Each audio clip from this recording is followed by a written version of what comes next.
Once upon a time, everything that human civilization had created disappeared without a trace. Stories, technology, art, digital data. All the knowledge accumulated over generations disappeared in an instant. Society was plunged into chaos. The world was on the verge of collapse. Then a savior appeared to humanity. Thus was launched the Zeus system, whose origins remained a mystery. This system created a virtual game called Olympus. Thanks to the capabilities of Zeus, the boundary between the game and reality disappeared, and Olympus became the basis for supporting a new civilization. Objects from it could be materialized into reality. Nearly 200 years have passed. The world has changed, becoming a place where any object from the game could exist in reality. The modern era has evolved into a prosperous society. However, beneath the shiny shell lay a harsh reality. The spoon class theory divided society into rich and poor. Olympus established rankings and resource distribution that led to extreme polarization of wealth. The poor remained at the bottom, while the rich became even richer. A world where it was impossible to rise from the bottom and become a hero. A world where a clay spoon could not turn into gold. Jake was one of those clay spoons, an ordinary person of low status, forced to put up with injustice. But there was no law anywhere that stated that the inferior must necessarily die. When Jake was not even 10 years old, he was kidnapped by a crazy old man. He claimed that the boy was born not with a clay spoon in his mouth, but with a gap in level and ability. Jake spent the next 20 years in the training zone, undergoing hellish training. There he was taught that he was to become the ultimate evil. Now, after years of grueling training, Jake has accepted his fate, together with the Holy Killer. But with the Queen of the Dead, they took the side of absolute evil. The world changed with the advent of Olympus, where education moved into virtual reality and studying at the academy became the only path to success. 20 years ago, a man obsessed with his idea kidnapped a boy, seeing potential in him. He considered this a divine sign and decided to make him the strongest warrior in the world. Thus began an endless and brutal training process. This man was the embodiment of strength. The boy could not help but admire her. His new life turned into an endless hell. Years followed each other and the grueling training did not stop. 20 years have passed. The boy who was once kidnapped has become a grown man. He has learned everything he can. The old man was pleased with his student and declared that he could now die without regret. Before parting, the mentor gave the student a map with his future destination. It was the key to his future. The young warrior thanked his mentor for the incredible breadth of knowledge and education. When he got to his feet, the old man was no longer breathing. His journey was over. After 20 years of suffering, he finally felt freedom, stepping onto a new path with the help of the Line Zone. His level was enormous, his characteristics were incredible. However, when the system performed the identification, everything changed. Violations were revealed. All levels obtained through abnormal means were reset to 0. He was left with the first level. It was both a curse and an opportunity. He lost access to all skills and items, but the first level allowed him to grow quickly. A fresh start gave me a chance to become stronger than ever. He headed to the starter city for newbies, ready to start his real life. He was 26 years old, but now everything was in his hands. Jake arrived in Urkus. The city greeted him with a bustling square, merchants, and a peaceful atmosphere. Everything seemed so familiar. But there was no time for nostalgia. He immediately headed to the hunting grounds. A guard stopped him at the west gate. Hearing that Jake was level 1, he advised him to go through the east gate because the west zone was too dangerous. However, Jake did not listen. He entered into battle with the Toothy King, using his hidden skills and achieved victory. This impressed the guard because for a first level, this is incredible power. The next task was to defeat the Rabid Boar, the thug of the western gate. Jake did it with one punch. He received a great reward for completing the quest. He went to the higher level lands. He fought monsters for several days. But suddenly the system marked him as a criminal. This was due to his low luck. He was mistaken for a wanted murderer, hunted by guards and players seeking hero status. In order to survive, he was forced to kill those who attacked him, for which he received many fines. 2 weeks passed and the pursuit continued. Jake decided to go into hiding. He gave up on the idea of becoming a hero and decided to just enjoy life using his characteristics. However, something about it all seemed suspicious to him. Jake began to doubt, but there was no answer. The next day, the elders unexpectedly bowed before him, calling him their successor. They exclaimed that the absolute of the heavenly devil stood before them. The system immediately activated a new higher-class quest. In the entire history of Olympus, such tasks have only appeared 3 times, and each time they have led to cataclysms. Jake realized that the training, the curse, and this moment were all part of one big plan. Fate drew him into a story whose scope he could not yet comprehend. Jake found himself at the center of a struggle for power and recognition. After a long era of chaos, the world was divided into three great powers. One of them was ruled by Garcia, known for his power and numerous wives. The lineage became long and confusing. This is the backstory that sheds light on Schulter's origins. He was a famous warrior of his time. He possessed devilish blood and was far more cruel than any other. He was feared by all the heroes of the world until he was caught. Schulter, although seriously wounded, went into solitude to regain his strength. Jake was under the influence of a mentor who was a descendant of Schulter. He was recognized as a temporary absolute, but his power was not impeccable. Most of the elders were determined to return the former absolute ruler. Jake had to enlist their support because relationships with them were an important element on the path to recognition. After taking command, he faced his first serious test. The elders helped him, which allowed him to raise his level. They were indeed powerful individuals. Luke, one of the elders, became a loyal ally. During the task, they had to face a serial killer named Geralt.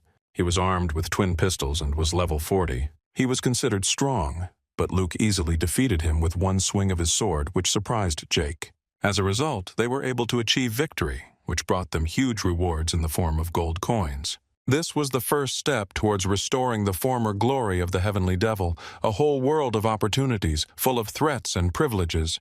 He must use all his resources to become a recognized ruler and restore the power and influence lost in the past.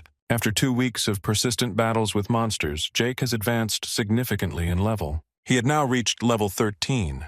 The speed of his growth was unheard of compared to ordinary players. However, his real goal was to reach level 40, as that was when he would be able to use the mind that conquers the heavens technique. To do this, he planned to continue leveling up and use the resources he received to create his own company, relying on the power of the elders. The problem with Geralt's head remained unresolved. Because Jake was trapped in the regime, he couldn't use the services of official institutions in the game. Exchanging in the real world didn't seem possible either. At that moment, his sister Agatha appeared and he had an idea. He decided to offer her a deal to hand over Geralt's head in exchange for sharing the reward. However, his sister was sure that he would not be able to cope with such an opponent. She remembered that she had received a message from him a few years ago about reaching level 99, but at the time she thought it was a fake. Agatha, convinced of the truth of his words, set off for the Centenia Mountains. Along the way, she was haunted by a strange feeling. Everything around seemed dead, as if there were no monsters or living creatures left. At that moment, Jake suddenly appeared behind her, frightening her. He handed her Geralt's head, and she couldn't believe her eyes. Later, at the exchange point, the authenticity of the head was confirmed, and the quest was successfully completed. Agatha gave Jake almost the entire reward, keeping only a small portion for herself. This was just the first step. Jake realized that if he completed the main quest, the reward would be incomparably greater. To accelerate his growth, he decided to invest in the future by asking Agatha to purchase experience-enhancing artifacts for him. In return, Jake promised to give her gold coins every month for pocket money. But Agatha insisted on establishing a teleportation point. The next day, Jake headed to the Jeff Mountains with Luke, focusing on leveling up. However, trouble awaited him. 2 people were hiding behind trees, watching him. They considered him weak due to his basic equipment and low level, deciding that he must have died many times.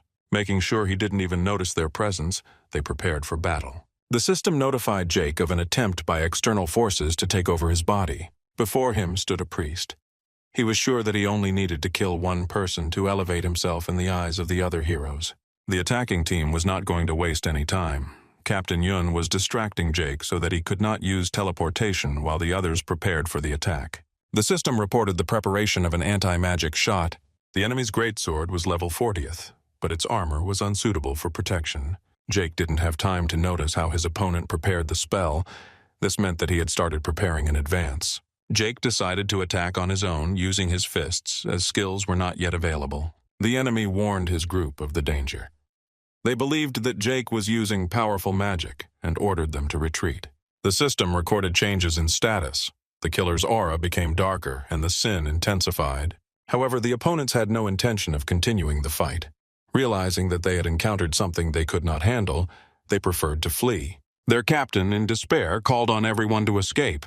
Jake watched as his enemies, once confident of victory, now retreated in panic. In an instant, their leader realized that he was not just a mage, but a high-class melee player capable of using a jump. However, Jake was victorious. He killed all the attackers and reached level 16. His image as a man was strengthened, his loyalty increased, and the minimum requirements were confirmed. After a while, Luke suggested that Jake follow him. They headed to the Heavenly Devil's lair. The journey took 7 days. Jake wondered why the village was so far away. The only consolation was that his speed walking skills helped him endure this journey. However, the lack of food was taking its toll. He had only been drinking water for a week. Even with his stats up to 99, he was feeling tired. Finally, they arrived. The villagers welcomed Jake happily, calling him Absolute and their savior. The system activated a small quest, rebuilding the destroyed village. The inhabitants bowed before him, and the prophet Carl told the story. Long ago, 12 elders, hiding from the Empire, searched for the descendants of the Absolute, while the inhabitants of a harsh, uninhabitable land awaited his arrival. Jake wondered why supplies couldn't be brought in from outside. But it turned out that this was impossible. All the inhabitants, including the elders, were locked here.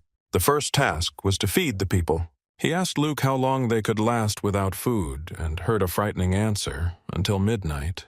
Jake knew the people were hungry and desperate. He realized he had been so absorbed in training that he couldn't take care of them. Now everything had changed. He had sworn to give his all for them, promised he would make it. He decided to move on with Luke.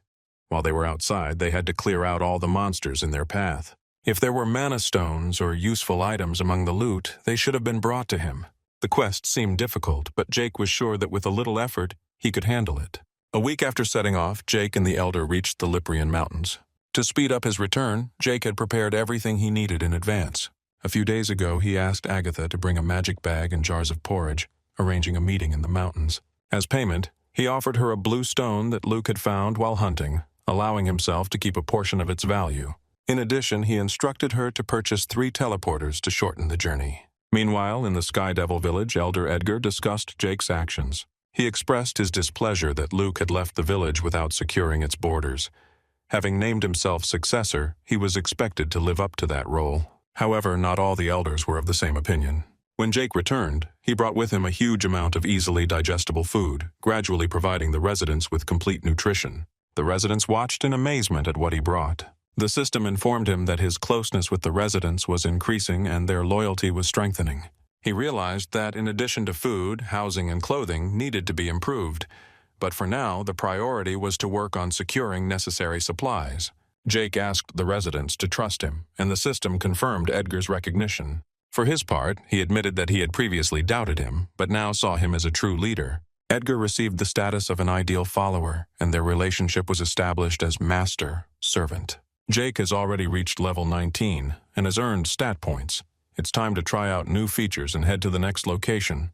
He decided to take Edgar with him because he had good stealth skills. However, in the Liprian Mountains, their path was blocked by a giant bear. This monster was about level 40, usually caught by a group of 5 or 6 people. But Jake remembered his previous experience hunting alone and decided to tackle the bear himself.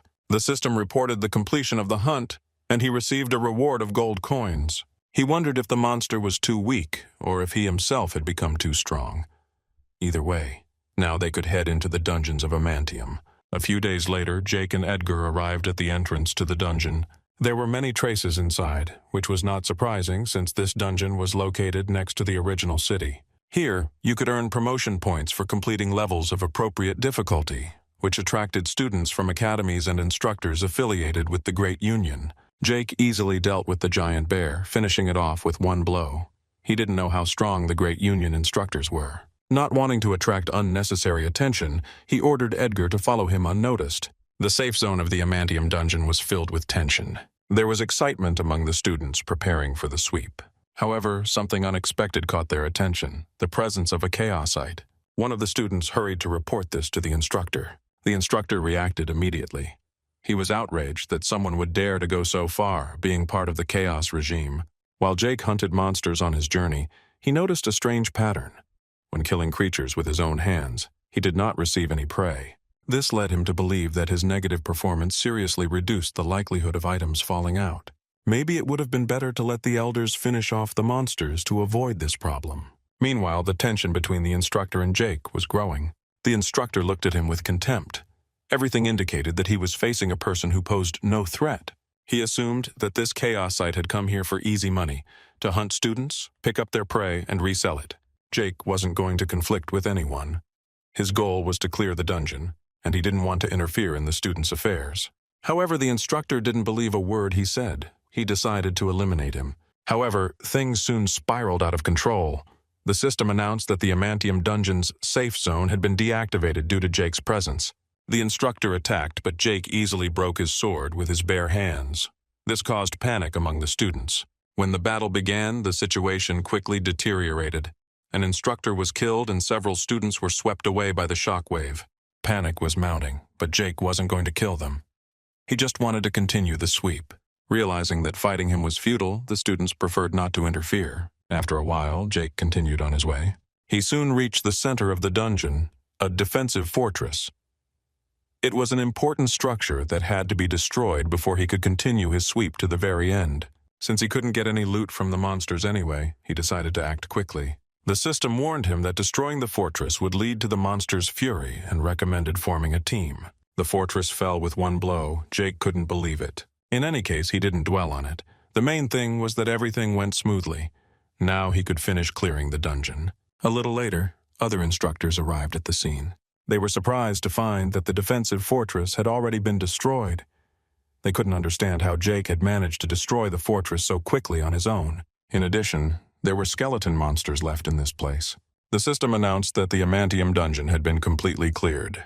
The Adamantium dungeon was completely cleared, but some players were surprised. There were too many skeleton soldiers, and for an ordinary level 19 player, such a sweep seemed impossible. The final stage of the dungeon. However, everything went according to plan. He struck the shield protecting the last line, but it collapsed instantly, which seemed suspiciously easy to him. Realizing that he might soon be attacked by other instructors, he hurried to get out. The system confirmed the dungeon's completion by awarding him level points. Jake had reached level 20 and could now head to the Dark Wasteland. However, he felt that he was being watched. The instructors must have been waiting for him at the exit. A group of opponents had gathered at the dungeon exit. There were more of them than he had expected, and their leader was clearly ready for battle. Jake understood where this was going and decided not to start a pointless fight. If he just left now, he would avoid casualties. Daryl's intervention prevented the collision, but her thoughts were preoccupied with the event. When Jake entered the dungeon, the instructor and several students were killed. This chaosite cleared the dungeon too quickly, which could indicate some support. To avoid a clash, he should be persuaded to leave. Meanwhile, the other players wondered who he was. Judging by the dark aura, he was a chaosite, or maybe even Randall. If so, his level must be distorted, and he is much stronger than he seems. Among those observing the situation was Randall himself. He was watching Jake and vowed to kill him one day. Soon he began to wonder about his mysterious double. He was seen in different places at the same time. After leaving the dungeon, Jake headed to the Sky Devil village. He had to choose a place where monsters gather in large numbers. Among the elders of the village was one who specialized in great magic, the Jack. They set off on their journey. As Jake prepared for the next stage, he remembered Agatha's birthday. This time, he intended to play the role of a caring older brother. Arriving at the Desert of Darkness, he heard a system message. A monster would appear in 10 minutes. The wait seemed too long to him. Meanwhile, Jack was nearby, possessing powerful great magic. She was ready to destroy anyone who stood in her way. The Jack had to demonstrate his magic to the fullest. Soon, an ominous call rang out over the desert. The coming of the god of evil had begun. The warriors of darkness stepped forward, ready to destroy all enemies. The sky darkened, the atmosphere thickened, and the glory of the Lord spread across the continent. The Death Star has risen.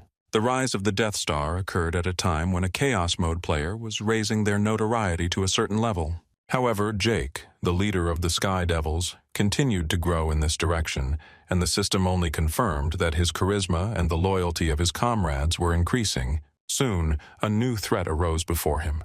A group of enemies arrived, and one of them looked at Jake with contempt, not understanding who he was dealing with. Meanwhile, a request for urgent support was received as the Alliance leader was in danger. But it was already too late.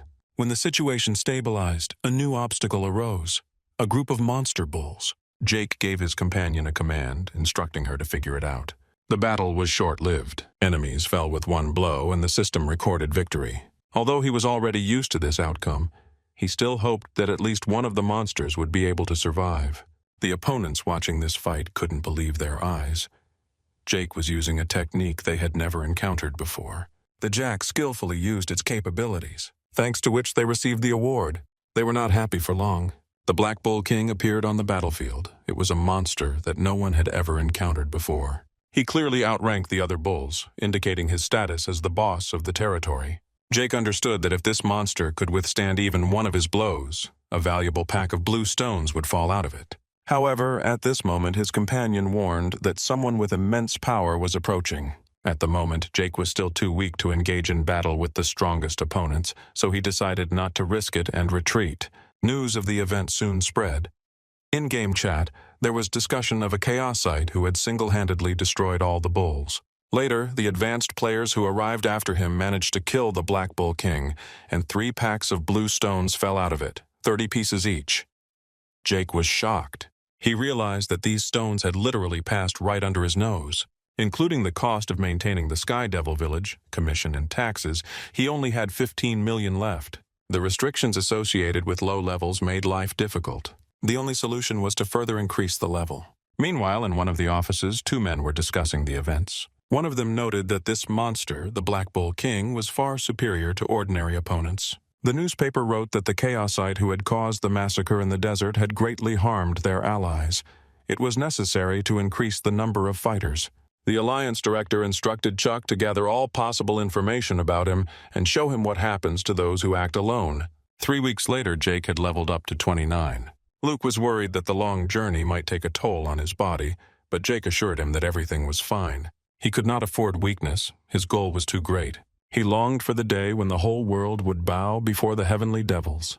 The system's voice interrupted his thoughts. A new message had arrived from his sister. She announced that she had received a new quest.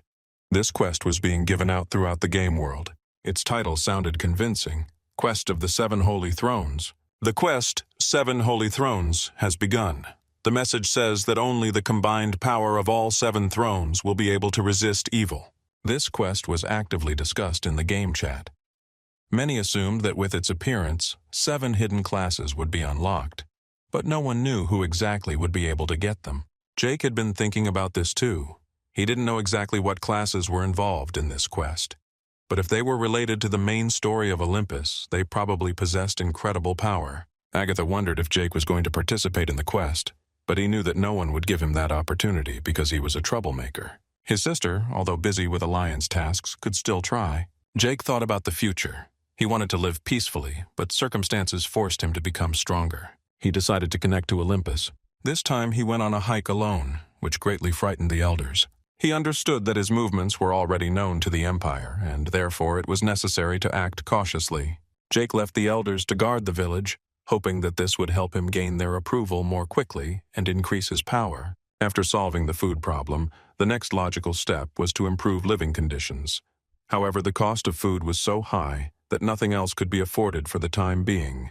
The only thing left to do was to level up and become stronger. If he reached level 40, he would be able to use the mind technique. In addition, he had to complete the quest with the map he received from his mentor. On the way, he encountered a black bear, a giant that he had to deal with, and Jake handled it beautifully. This helped him relieve stress, and he also gained a new skill, extremely powerful fist. There was no limit to his joy, because with this skill he could receive artifacts if he delivered the final blow with precision. But suddenly he felt someone's presence behind him. Someone was sneaking up. He was being hunted by Randall, a man who wanted to capture him and hand him over to the Grand Alliance. Jake didn't know him, which confused Randall himself. Randall used his main weapon, the death nail. Jake activated the extremely powerful fist skill, but he missed the first time. He lacked accuracy. Randall turned out to be more cunning than he expected. Things didn't go according to Jake's plan. Jake knew he didn't have enough strength right now, but he had no choice. Randall activated his heart attack skill. Jake, in turn, decided to turn off his abilities and fight with regular punches. They came together in close combat. There was a blinding flash. Randall lost. His attack using the heart attack skill was successful, but the opponent didn't even flinch. Jake didn't understand how a player of that caliber could die so quickly. The blow had done him no significant harm, and Randall himself now lay on the ground, dead. All his protective spells were destroyed in an instant. After Randall's death, not a single item fell from him. All of his equipment was destroyed in the battle. Jake understood that the opponent, even at level 50th, posed no threat to him. He was ready for more difficult challenges, for hunting creatures of a much higher rank. But Randall's spirit wasn't going to leave things as they were. Even after his death, he swore he would find Jake and finish him off. However, fate decreed otherwise. The system's voice announced that Randall was bound by the soul bondage skill. Immediately, a hooded man appeared, pleased with his find. He managed to get hold of a first-class corpse, and luck was clearly on his side. The system imposed a special ban, and Randall came back to life. He was now bound by a spell. The hooded man told him to do 10 push-ups. When he did not obey, he was immediately pierced by unbearable pain. Realizing his helplessness, Randall decided to resort to cunning. If this person wants to get Jake's body, then maybe he can help him with it. Meanwhile, Jake and Agatha were sitting at McDonald's. He suddenly started showing special attention to her, buying her everything she wanted, but the reason for this was a request. His luck had been disastrous lately, not only with monsters but also with players. Even when killing enemies, he couldn't get anything of value. Up until this point, he had always had people around him who helped him. But now the situation had changed. He realized that in such a situation, allies would only become a burden to him. That's why he suggested that Agatha open a company. However, starting your own business in such conditions was not easy. Agatha thought about it, but Jake had already made up his mind. He knew exactly what he was going to do. At this time, an important meeting was taking place in the Alliance conference room. Director Chuck reminded everyone of the recent losses in the Dark Desert. They were talking about a chaos site that wouldn't attack unless it was touched. The Alliance president explained that this was why the recommendations were sent. When encountering such a chaos site, if he has no items, it is better to leave him alone. But the chaos site wasn't Randall. They were shown a video of a recent fight between Randall and the same chaos player. It wasn't easy to get such footage, and it shocked the audience. Based on analysis of the video, it was assumed that the chaos site is a high-level melee fighter and possibly the owner of a hidden class. They received a quest from one of the nobles to catch Colt. They didn't look alike, but the system somehow identified this chaos site as Colt, causing confusion among the Alliance members. Killing him would mean the end of the mission. Some Alliance members had second thoughts. It was easier to hunt those whose whereabouts were at least roughly known than to try to find Colt, who no one could track. However, it was decided to send a group of 30 people. The allies would be used as cannon fodder to weaken the enemy and then finish him off. The financial issue was quickly resolved. The families of the deceased would be paid a considerable sum as consolation, and those who would contribute to the raid would be entitled to 3 million won. However, everyone understood that human lives were of no particular importance here. Only one thing was important. The money should flow into the pockets of the right people, namely the president of the Alliance. The Lepre Mountains greeted Jake and his sister with silence, broken only by rare gusts of wind. The girl brought everything he asked for, but she couldn't hide her surprise. The spells he requested were only basic and intended for novice magicians. Their effectiveness was much lower than the master class spells, but Jake didn't care. He understood that he wouldn't have time to study when changing classes, so he wanted to start small. Despite his abilities, he still hadn't changed classes. This impressed his sister. With such characteristics, he could have chosen the path of a warrior or a mage long ago, but he continued to remain classless. However, Jake believed that even a simple technique could be deadly in the right hands. He was convinced that characteristics mattered much more than class itself. To test his theory, he suggested starting with healing magic. Despite its simplicity, with its parameters, even basic healing should have had a noticeable effect. As expected, the life bar filled completely. He then strengthened his sister, inviting her to test her new abilities in battle. At that moment, a huge giant bear appeared in front of them. The sister was shocked. Usually such monsters were killed in a group, but now she had to cope alone. However, after 3 minutes, the system announced that the hunt was over. She couldn't believe that she had earned 5 million won on her own. Under normal circumstances, if she handed over the monster to the Union, she would only receive 100,000 won as an incentive. But by acting alone, all the loot remained theirs. Jake decided to go to the Desert of Darkness with Agatha to level up to level 45. Once in the desert, she cast the Lightning Strike spell. She destroyed another monster, for which her brother happily congratulated her. Among the loot was a blue stone, incredibly valuable. Despite the fact that this place used to be popular, there were almost no hunters here now. However, suddenly a man tried to attack Jake. He quickly dealt with the enemy with one blow. Everyone considered him low level, so the hunters attacked first, without waiting for resistance. But if the enemy attacked first, all his prey became theirs. Soon, a whole squad of high-level Alliance fighters appeared before them. Agatha wanted to escape, but it was too late. The system announced that they could not leave the area until the battle was over. Jake remained calm, suggesting that his sister step back a bit so as not to appear to be his ally. He wasn't going to attack first if they kept their distance. However, their leader, Director Jin, decided to use control magic.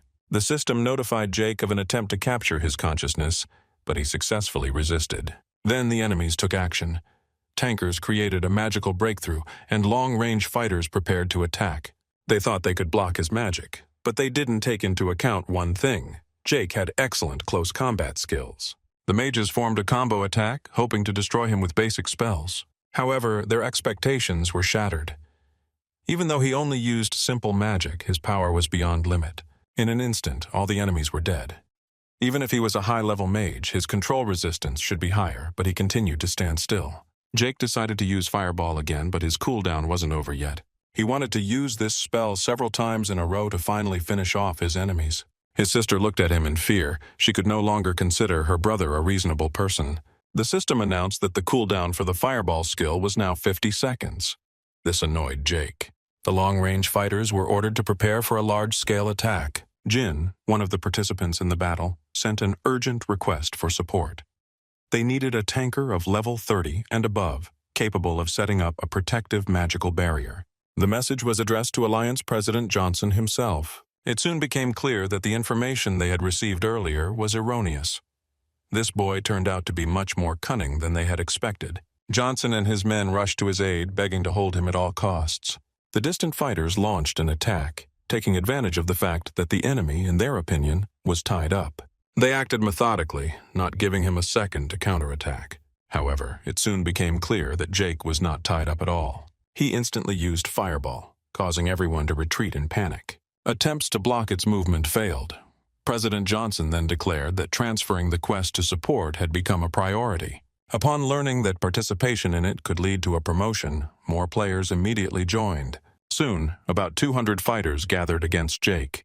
They were sure that they had nothing to fear against one exhausted opponent. However, the attacks that were being launched at him had no effect. Even if he took damage, his recovery speed was incredible. Jake didn't pay attention to what was happening. His main priority remained victory. Meanwhile, Agatha began to worry about Jake. In an attempt to help, she used the lightning technique. At that very moment, the system created a special professional quest. Jake felt the changes. He received the title of Celestial Death Star. Rare and powerful. He realized that the deeper he sank into sin, the higher his loyalty to the heavenly devil became. The players around him couldn't figure out whether he was a mage or a fighter. His hidden class was a mystery to them. Johnson recalled the legend of the Child of the General, a hidden class that appeared 40 years ago. Then one careless shot killed its owner, which meant that such classes could have significant weaknesses. The fight continued, but Jake easily dealt with the attackers. His only weakness was his lack of ranged combat skills. He needed to level up as quickly as possible and master the techniques of large-scale attacks. Agatha suggested conducting several experiments on him. It was her quest. She used strikes, changing her skills each time. But even after that, Jake's recovery remained phenomenal. Soon, the system announced that Agatha had activated an achievement that reduced the resistance of enemies with the mark of sin. She had a chance to reveal her brother's true identity. After a long battle, Agatha realized that Jake bore the title Celestial Death Star. Jake panicked and decided to escape under the guise of fighting monsters. The system announced this to Agatha. He dealt with the monsters and moved forward. The system informed the sister that the conditions for completing the class quest were fully met. One of the places among the 7 holy seas is now occupied. This place has gone to Agatha. There was a tense atmosphere in the Alliance conference room. President Johnson addressed the audience, saying that the organization was facing serious difficulties. The failure of the quest, due to misinformation, led to mass disappointment among traders, which dealt a devastating blow to the Alliance. Despite the crisis, the Alliance leadership decided to continue the failed quest. The President expressed hope that after successfully completing the task, each participant will receive promotion points and the situation will stabilize. However, the key task remained to restore lost relationships with partners. This time, the plan was to tap into secret funds, as well as use connections in Olympus to order the assassination. One of the best groups of assassins, Sarmak, was selected to carry out the order. The negotiations went quickly. For 1 billion gold, the assassination was to be carried out within 3 days. However, to ensure success, a second influential group, the Black Flowers, was brought in. The president considered this the best option, given the potential benefits of eliminating the Chaosite. Soon, the system notified Johnson that a manhunt had been declared for him. He was killed before he could understand anything. The next moment he realized that he had remained in spirit form until he left the system. On the floor in front of him lay a card with the symbol of the Black Flowers. This meant only one thing. He was sentenced to death. The Sarmak base confirmed the successful completion of the order. The head of the organization, Johann, made an unexpected decision. Despite having loyal subordinates, he decided to personally deal with the target. Over the 30 years of Sarmak's existence, he has invested a lot of energy into his cause, but he has still not found a true absolute ruler. Now he has a chance. Meanwhile, Agatha had reached level 30, which surprised Jake quite a bit. Her class changed to Holy See, and her new title was Pure White Wizard.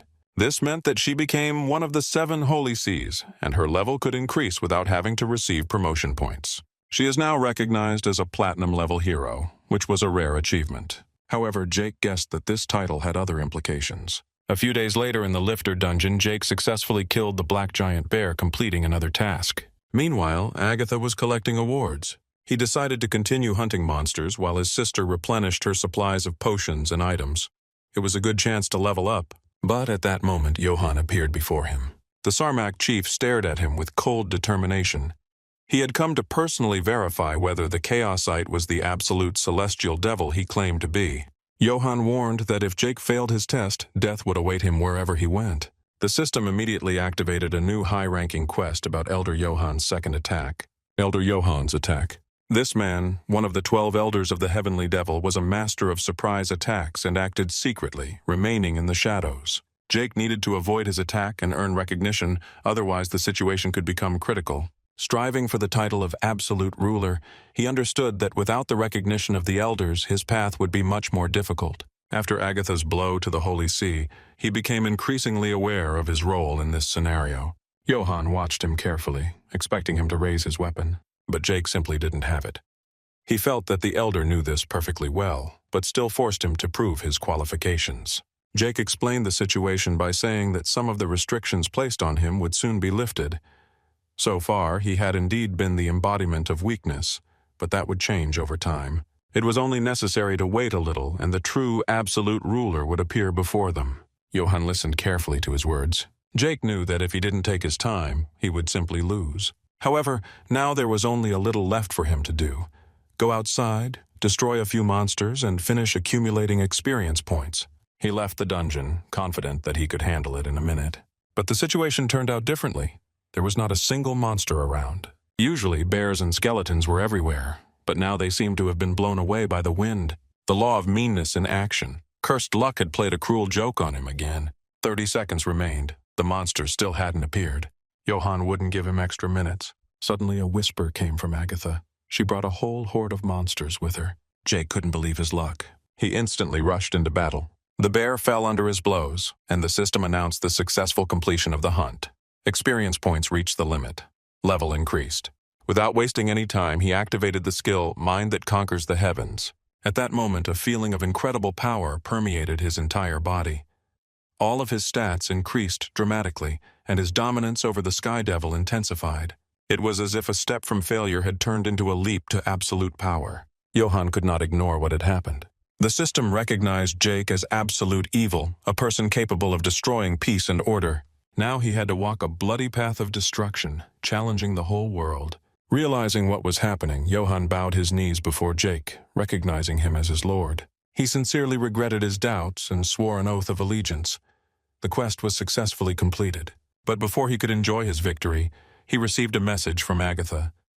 The news of the appearance of absolute evil was being vigorously discussed on the internet. Seeing Jake's stats increase by 19 points and cross 100, she even started to get jealous. Agatha disconnected from Olympus, not suspecting that Jake was the very person everyone was looking for. He wondered how to tell his sister about this. However, at this moment, Johann sounded the alarm. Uninvited guests appeared in the dungeon. They mistook Jake for Colt and put a bounty on his head. But Jake didn't understand why he was called Colt at every meeting. The knights understood that they had a chance to regain control of the situation. They prepared to attack. However, Jake, using the mind-bending technique of the heavens, could sense their power, intentions, and even thoughts. He quickly realized that these knights were too low level, which made him disappointed. The warrior leader Byron clearly underestimated him, despite having already lost his squad in the previous battle. Jake did not wait for the attack and went first to attack. Byron was able to briefly block the shot, but Jake immediately delivered a knockout blow, instantly destroying his opponent. The system announced that Byron had been killed. A few quick movements, almost effortlessly, and the battle was over. All that remained was to wait for the reward. Suddenly, a man in a hood appeared nearby. He smiled, announcing that from now on, Jake would be his slave. Randall confirmed his words, emphasizing that the new master had complete authority. Jake immediately sensed danger. A necromancer stood before him. This person clearly possessed a hidden class that allowed him to not just resurrect the dead, but bring them back with full awareness and memories. Byron appeared before Jake again. He immediately swore allegiance to his new master, signing a soul contract. Now he belonged to the darkness. The system recorded a new achievement, the activation of the titular effect Absolute Evil. The energy of black magic resisted the technique of reason, but could not overcome it. The necromancer's aura began to weaken. The hooded man found himself confused. His resurrected ones were not obeying orders. An angry Jake ordered them to return to nothingness, and they disappeared. Even Randall realized he wanted to serve Jake. Suddenly, for fun, Jake ordered him to do 10 jumps with his arms out to the side. Randall obeyed without reservation. Jake realized that the necromancer was now in his power. Realizing that resistance was pointless, the necromancer asked for mercy. Jake let him go, and he gratefully accepted the chance. Randall understood that to survive, he had to be polite to Jake.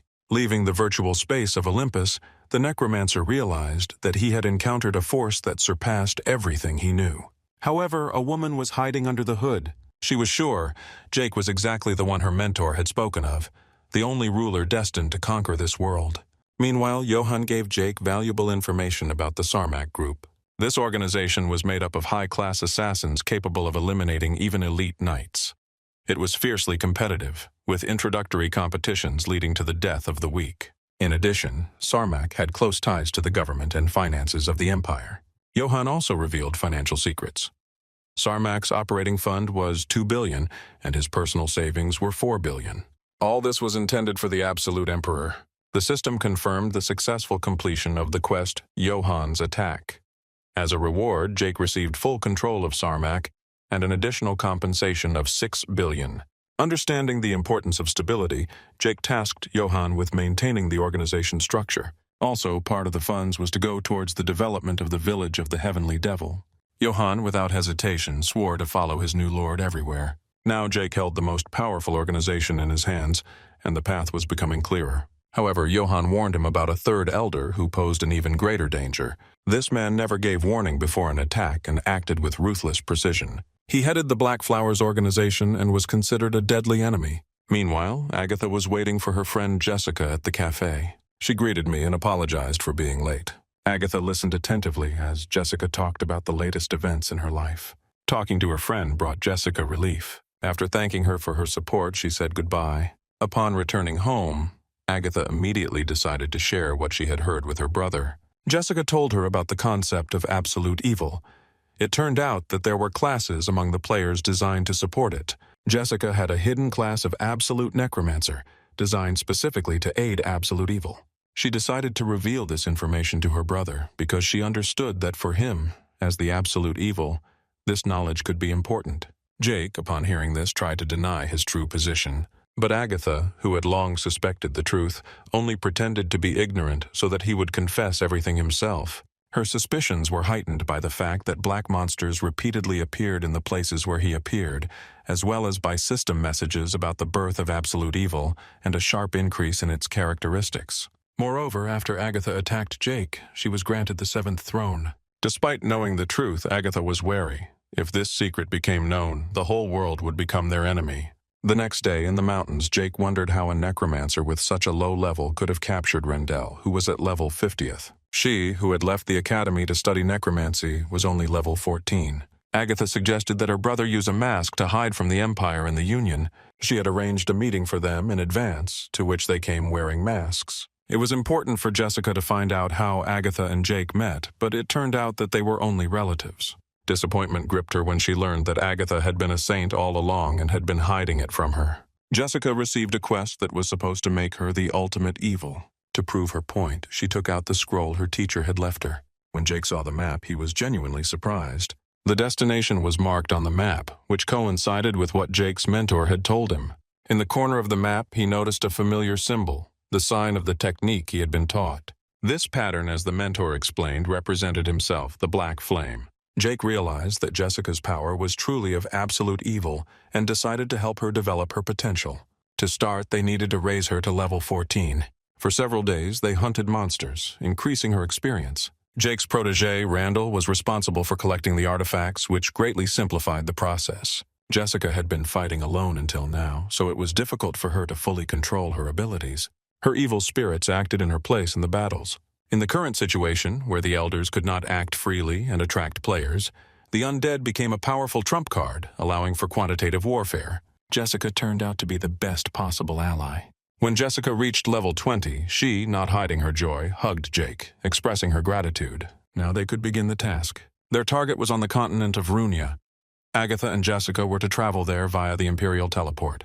Jake, along with Randall, was supposed to catch up with them using the Union's teleporter. Traveling by sea would take too much time. Therefore, moving via teleport remained the best option. As the two Chaosites headed towards the teleport, the leader of the teleport control group was waiting for them with a certain confidence. Jake and Randall felt anxious, but hid their emotions. A significant amount had to be paid to use the teleport. In front of the security guard, Jake instructed Randall to pretend to be older. However, the standard teleportation rates did not apply to those who belonged to the Chaosites, so the guard demanded an incredibly large sum from them. Then the guard addressed Jake directly. He asked if he was tired of this life, the life of a pet, and offered to help if he did as he said. Everything went according to plan, and all things considered, Jake's plan worked. The girls arrived at the specified location. Jessica looked at the map anxiously, but no matter how much she looked, the road remained unclear to her. Agatha moved confidently, knowing exactly the direction. Meanwhile, Jake tried to convince the guard to help him. Following a prearranged plan, he acted together with Randall. The first step was to overwhelm the guard with a huge sum of money. The first part of the plan worked, and soon they were teleporting to the right place. Once in place, they acted out the second part, an innocent fight, drawing attention to themselves. The plan went exactly as planned. 5 guards rushed at Randall. The last of them engaged in battle with Jake. In the midst of the battle, Randall used his heart attack skill. Randall, having dealt with the attackers, rushed to Jake's aid. The guard, realizing that he had no chance, tried to buy off with a large sum of money, hoping to save his life. However, this only angered Randall. He set tough conditions for the guard. 130 million gold for his life. The guard, realizing he had no choice, agreed. As soon as the amount was transferred, the deal was completed. However, there was no mercy. The guard was killed instantly. Jake gave part of the funds received to his pet. After that, he went to the Runia continent. He soon met Jessica and Agatha. Jessica provided important information. A monster of incredible strength would occasionally appear in the vicinity. Even a team of experienced level 50 fighters was completely destroyed when faced with this creature. 3 days passed. Jessica raised her level to 23 and Agatha to 33. By killing enemies, Jessica resurrected them, thereby increasing their number, which helped her gain experience faster. Soon they reached the place indicated in their task. Before them stood a sheer cliff, which they had to climb on their own, without using magic.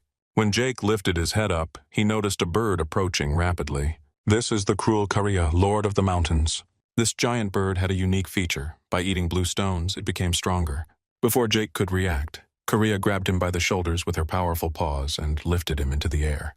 He didn't panic, but on the contrary, he thought about how to tame her. But before he did that, he decided to stretch his fists a bit by attacking the chicken. He soon managed to tame Karia with the help of coins, as these were her favorite treats. Agatha and Jessica climbed onto the bird, and the 3 of them set off for the top of the cliff. However, upon getting there, Jake was unable to immediately find the location indicated on the map. After some thought, he came to the conclusion that to search, one would have to fly at incredible speed. Soon his guess was confirmed. A hidden area appeared before him. However, it was not easy to obtain it. The system set a strict condition. It was necessary to sacrifice 200 monsters living in the mountains, and this had to be done within 5 minutes. Jake suddenly wondered if the monsters resurrected by Jessica could be useful for their purpose. However, this decision was not easy for Jessica. She felt bad about killing those she had resurrected. The words of her mentor flashed through her mind. In order to rise to a position where you are above the darkness, you must take the first step. In Jake's opinion, this is exactly the moment. But Jessica was torn by internal doubts. If she didn't make a decision, their paths would part here and forever. Jake wasn't going to work with someone who couldn't overcome their own thoughts and do what was necessary. Jessica had to decide. Either she made a sacrifice and stayed with them, or everyone went their separate ways. In the end, she agreed. The process of sacrifice has begun. Almost immediately, she was overcome by unbearable pain. Jake, noticing this, activated the basic healing skill to ease her suffering. As a result, 200 heads were absorbed, and this allowed the Rock of the Century to be discovered. The gate changed, becoming the Celtic heritage. They moved forward. The place they found themselves in resembled an underground cave. Since this was a legacy left by the mentor himself, the likelihood that they would have to go through real hell was extremely high. The system required the consent of 3 assistants. Jessica was the first to give her consent. Agatha followed her. The latter were given their consent by their feathered companion. Once all the conditions were met, a portal opened before them, leading to the test. Jake had no idea what awaited them. However, he was prepared for anything. At the same time, Ben, the leader of the Great Union's teleportation control group, was going crazy. He had been tricked. Jake and Randall crossed the road for the wrong reason. Ben was determined to capture Jake alive. At that moment, the phone rang. On the other end of the line was his brother, John. He had just occupied the First Holy See. Now he has a new goal, to catch Jake and hand him over to his brother. They split up. Jake had to take a test. Soon a giant black raven appeared before him. The hunt was successful. The fight with the bird reminded him of his childhood days. After the victory, the system notified him of a level increase. Meanwhile, Agatha faced a giant bat. Using a lightning strike, she managed to defeat it. Her level has also increased. Elsewhere, Jessica fought knights. Having defeated them, she restored her fallen soldiers, healing them. The bird wasted no time and engaged in battle with the poisonous earthworm. After defeating him, he received a blue stone as a reward. The test was completed and everyone was reunited. At this point, the system spoke in the mentor's voice. His words made it clear to Jake that the higher-class quest, the title of absolute evil, and the main scenario were now combined. The path was to destroy the Empire and create a new world of the heavenly devil. The mentor's last words concerned a child with a pure and innocent soul who was to play a key role in the future conquest of the world.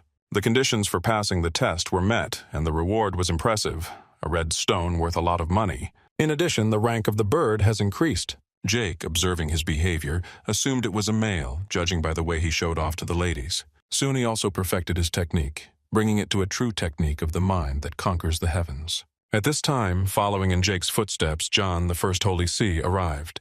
They witnessed a bird take off from the top of a cliff, carrying people. Among them, they noticed Jake, who has an incredibly strong aura. Jake is great at pumping up his stats. Jessica, watching this process, could not hide her admiration. They successfully cleared the Celtic heritage field.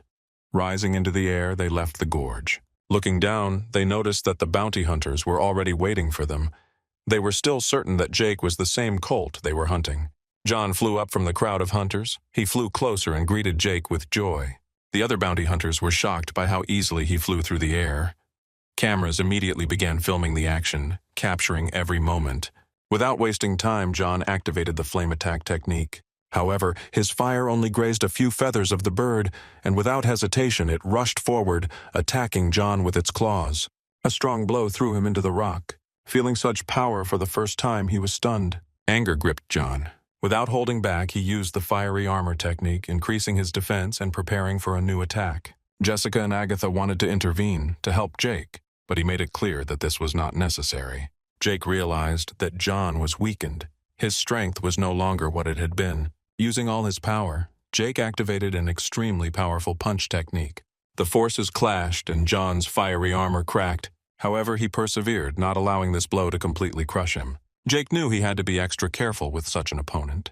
He decided to irritate him by calling him mediocre, completely dependent on his equipment. John was actually a third-generation spooner, but he had a hard time understanding how a chaos site could look down on him. Enraged, he activated the explosive fire flower, his most powerful attack. Jake understood that John was already fighting at the limit of his capabilities. He couldn't risk the girls, so he ordered the bird to guard them while he himself entered the battle. John, realizing that his defeat was inevitable, decided to withdraw from the game, avoiding disgrace. He didn't want his defeat to get into the net. He immediately ordered his henchmen to take control of the media. He wasn't going to let people think he was dead. Meanwhile, Jake and his bird flew together. The bird, remembering how the fire had scorched its wings, came to one conclusion. The master will kill anyone who comes under his hot hand. Therefore, from that moment on, he decided to become exceptionally obedient. Jake arrived at the Sky Devil's lair dealing with case management reports. The harsh winter was approaching, and the residents needed warm clothing, and every house needed a stove. Elder Surti calculated that this would require 800 million gold coins. Jake was sorry to part with such a sum, but he still agreed to allocate this money. The elder was impressed by the generosity of his lord, and respect for him grew among the inhabitants. Meanwhile, Johann met with the elder of the Black Flowers. Their conversation concerned an absolute ruler. However, Rexor was not going to serve someone weaker than himself. It was unacceptable for him that the lord who leads the House of Black Flowers should be a person inferior to him in strength. Jake advised Agatha to pay more attention to developing her abilities and not to follow him everywhere. However, she did not want to back down. Jake's next mission was to explore the river that flows through the sky. Agatha was shocked. In this place, the Divine Star monopolized resource extraction and held the territory firmly under its control. That was why Jake decided to go there. He learned that many members of the Monster Alliance were heading to the same region to ensure a steady supply of redstone. Understanding the importance of magical support, Jake decided to take with him the Jack, who specialized in powerful spells. Jake didn't want to flaunt his title of Ultimate Evil, but he didn't want to hide it either.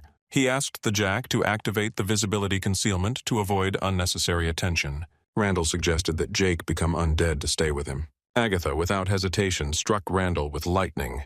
Jessica, in turn, resurrected him. After that, Randall became even stronger. The team decided to move in pairs to avoid surprise attacks. When they arrived at the teleport, the locals were amazed by their appearance. The Chaosites, accompanied by a giant eagle, caused quite a stir. Despite this, the management ordered the guards to let them through the portal. Arriving at their destination, Jake felt that they were being watched from behind the trees. Soon a full-scale attack began. However, he was completely prepared for this. Randall put up a shield, trying to protect himself from the flames that engulfed everything around him. At that moment, Jessica appeared, shocked that the battlefield had turned into a burning wasteland. She didn't understand what had happened or how the fire had spread so quickly. Meanwhile, the director of the Divine Star Grand Alliance, Tate, watched the proceedings with growing frustration. Everything was proving to be much more boring than he had expected. However, his opinion changed dramatically when he saw that the opponents were still alive. They were soaring in the sky on a huge bird. Soon they jumped down, preparing for a second attack. Randall took out his camera, intending to record everything that was happening. At this time, another Union director, known as the Lumberjack, ordered Jake to surrender. Formally, his crime is that he illegally invaded the territory of the Union. Jake, however, did not acknowledge the accusation. He did not understand why his presence here was considered a violation. The woodcutter felt fear. The energy emanating from Jake was overwhelming. Jessica, meanwhile, called out to her soldiers, preparing for battle. Jake, using his speed, was instantly next to the woodcutter. The woodcutter didn't even have time to react. Just one basic blow and the lumberjack was down. The dead soldiers were ordered to destroy anyone who still resisted. They rushed into the attack, but Jake activated his mind technique that conquered the heavens. The tanks tried to stop him. He dealt with them in one blow, advancing forward without any difficulty. Meanwhile, a meeting of the directors was taking place in the main hall of the Divine Star Association. They were furious. They were helpless, unable to stop the chaos. The Union's reputation was undermined. Jessica, not wanting to admit defeat, used her power and resurrected the fallen soldiers. The order was to destroy the remaining soldiers. One of the soldiers tried to resist the will of another, but the pain was unbearable. In the midst of the battle, Jake struck again. For this, I received a set of red stones. However, before he could comprehend the situation, 3 representatives of the small Union appeared before him. They held the legendary artifact, the 3-handed sword of deity, in their hands. They demanded that Jake surrender and submit to justice. Randall warned that their opponents were determined. Kirk, who possesses a hidden class of close combat martial arts. An assassin who possesses techniques related to swords. And Tom, who specializes in defense. Kirk was the first to attack, using the lion's fist.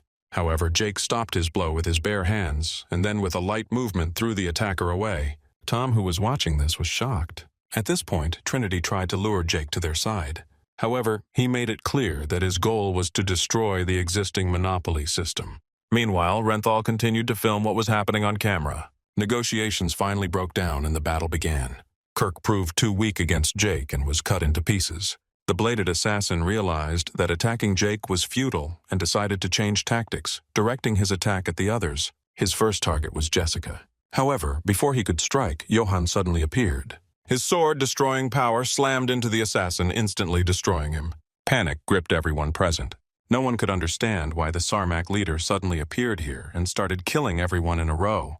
Jack soon appeared, using his magic to finish off the remaining enemies. Tom, realizing that the forces were unequal, tried to restart negotiations. But Jake didn't care. He attacked him with a simple blow, which was enough to incapacitate his opponent. The system rewarded him with gold coins. Randall wasted no time in collecting rewards from his fallen opponents. When Jake looked at the loot, he was shocked. Something was wrong. He immediately ordered his men to climb onto the bird and soar as high into the sky as possible. He ordered Johann and the Jack to prepare for battle. He didn't know exactly what was happening, but he felt that something dangerous was coming. The system suddenly activated an unexpected quest, a monster boss attack. Absolute evil has descended upon the earth. Creepy creatures appear before Jake and his friends. Big-eared, watery, and two-headed chimeras. These monsters were so huge that Jessica was amazed by their terrifying appearance. However, Johann understood that the battle with them would be extremely difficult. The Jack and Johann himself might not be able to handle such an opponent, and Jake, under the influence of restrictions, was at a disadvantage. So Johann suggested retreating. But Jake wasn't going to leave. He decided to defeat the monsters right now. The next moment, there was a powerful surge of true energy of mind that conquers the heavens. This force was so overwhelming that the creatures could not even move. They were completely paralyzed by fear. They realized that they were facing something much more terrible than themselves. They had no chance of survival. Johann and Valet watched in delight as what was happening. They understood that they had witnessed something truly grand. Meanwhile, at the Divine Star Alliance headquarters, the situation was tense. The director of the Great Union Hun was giving a presentation on Jake. They didn't expect him to be so strong. His power was completely out of line with conventional wisdom. It is clear that he was a strategically important threat. The president of the Divine Star Union Khan made the final decision. Jake was sentenced to life in prison. This chaosite opposed the existing society and moreover had allies. The president has put forward a hypothesis that he is the embodiment of absolute evil. Therefore, his main goal is to plunge society into chaos. But first they had to corner him. Despite all his incredible strength, he was alone. It was a war for control, a war for power. The Divine Star Union was willing to do anything for a peace where the elite ruled over the common people. Jake was delivering the final blow, completing the hunt for the three monsters. Everything went well, and as a reward he received 3 black stones. Among all the existing stones, this one was considered the highest quality. Jake could not hide his joy. Success was on his side. However, his celebration was interrupted by the appearance of unexpected guests. The director of the Grand Alliance, known as Blueheart, and the president of the Justice League, known as the Captain, visited him. Their visit was clearly not accidental. Suddenly, Johann approached them, but Jake, not seeing them as a threat, ordered them to be left alone. Meanwhile, the guests invited him to join their ranks, explaining the conditions in detail. However, Jake was not interested at all. The offers were not profitable enough for him to even think about them. The Captain didn't give up. He tried to convince Jake once again, assuring him that the Justice League was determined to seize the opportunity. However, his words made no impression on Jake. Another idea was already brewing in his head. He was considering how best to use the Black Stone to spread rumors and attract attention. Suddenly, the phone rang. The number was unfamiliar. Jessica was on the other end of the wire. She asked directly if he wanted to join her and Agatha. Jake arrived at the cafe. He didn't intend to go here, but circumstances forced him. Agatha decided it would be nice to get together and shared his number with Jessica. Their reckless act demanded consequences, and Jake intended to punish them. In their situation, one had to be very careful. It was important to clearly distinguish what they called each other in different circumstances. Jessica and Agatha felt alarmed, seeing his seriousness.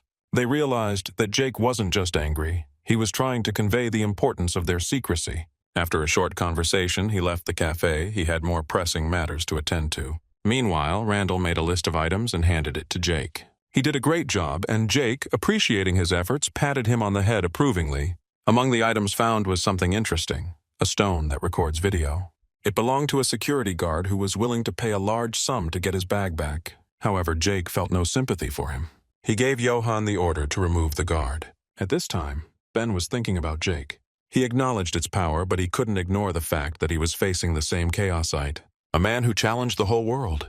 Now all the great alliances of the country were set against him, and his path became increasingly dangerous. Urgent information has arrived in the office of a large organization. The black stone has been discovered in the world, and it must be obtained at all costs. This artifact had incredible properties. According to research, it contained an infinite supply of energy and could control natural disasters. However, a serious problem arose. Its owner refused to sell. The reason was simple. He simply didn't like potential buyers. Agatha was angry because of the many false articles that journalists had spread. Jessica was also outraged because she believed that Jake was a good person and did not deserve such vilification. Jake himself was well aware of the value of the Black Stone and knew that the Divine Star organization would want to get it at any cost. However, he was not going to sell the stone to them, even if they offered him all his possessions. Instead, he and Serdi decided to hold an auction and sell it for an unheard-of amount of money. The day of the auction arrived. The bidding was organized in the abandoned Colosseum. Influential people from all over the world gathered. Jake, along with the elders, carefully prepared for the event. One of the main rules of the auction was the complete absence of weapons. To ensure security, Sarmak's assassins were stationed around the perimeter, ready to stop any attempt at violence. As soon as Jake announced the opening of the auction, a fierce battle for possession of the Black Stone began. The stakes rose at an incredible rate. In the midst of the bidding, a president of the Middle East North named Randall made a stunning offer: 50 trillion gold coins. However, before the auction could come to an end, the situation changed dramatically. An unknown man appeared in the Colosseum. In the name of absolute evil, he was ordered to destroy everyone present. The threat was serious, and Jake immediately ordered Johann to stop the attacker. The explosion thundered with incredible force. Luke was worried about the participants, but being experienced fighters, they withstood the destructive wave without any problems. Meanwhile, Johann was already interrogating one of the detainees, trying to find out who was behind the attack. The man, realizing that he would not be able to reveal the truth, preferred to commit suicide, leaving Johann without answers. The blond man who was among the participants was not surprised by the event. He had foreseen this incident in advance, so he immediately made it clear to Jake that he was not going to act against him. Jake admitted that he had 2 more black stones, but he wouldn't sell them until he found out who had started the riot. Moreover, he stated that even if the customer was discovered, he still would not hand over the stones to the Divine Star Alliance. A question arose from the stands about the reason for this decision. Jake replied that he just didn't like them. Gradually, the auction guests dispersed, leaving only the winner of the bidding. Without further ado, he handed over the promised amount, surprising Jake. He did not expect the buyer to give money without the authenticity of the goods. However, Randall explained that this was just basic courtesy. Curious, Jake asked why Randall was going to use the stone. He replied that his goal was to help those who could not afford to study at the academy, support people affected by disasters and accidents.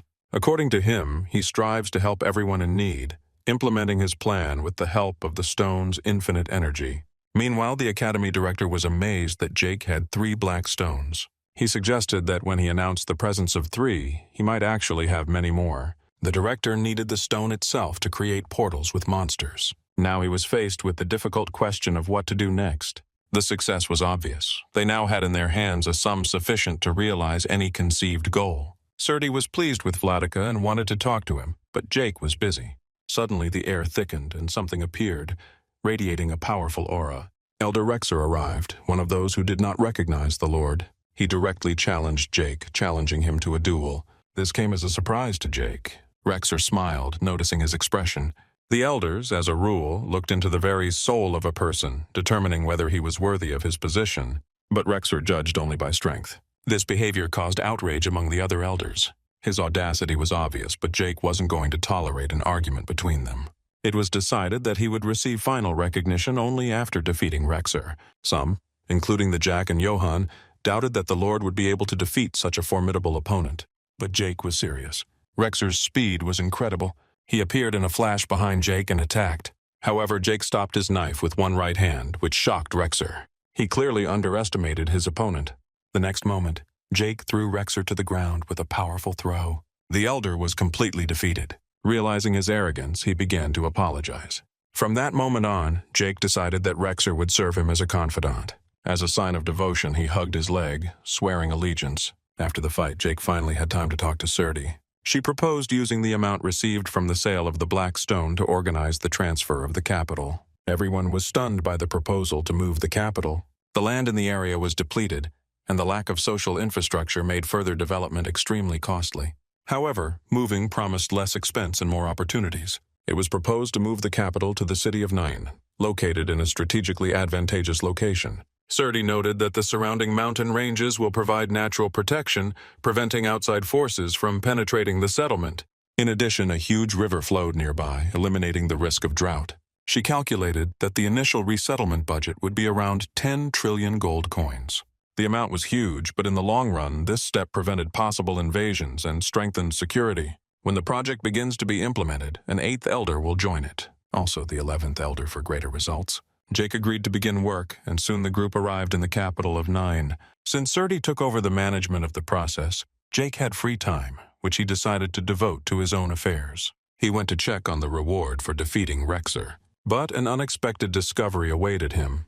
The reward was only available by completing an additional task, which required a black stone. After fulfilling the conditions, the second award was issued automatically, but a forced change of profession occurred. This caused fear and concern among the elders, as such changes could significantly affect Jake's status and opportunities. Meanwhile, Olympus confirmed the final formation of all 7 holy thrones. Their first meeting took place in the Imperial Castle. This played into Jake's hands as it allowed him to identify his future opponents. Agatha, returning from the meeting, brought important news. Among the new figures, a person with level 130 appeared, whose strength inspired fear. In addition, the First Holy See harbored a grudge against Jake and was going to settle scores with him. Agatha also received a special quest related to the Holy Thrones.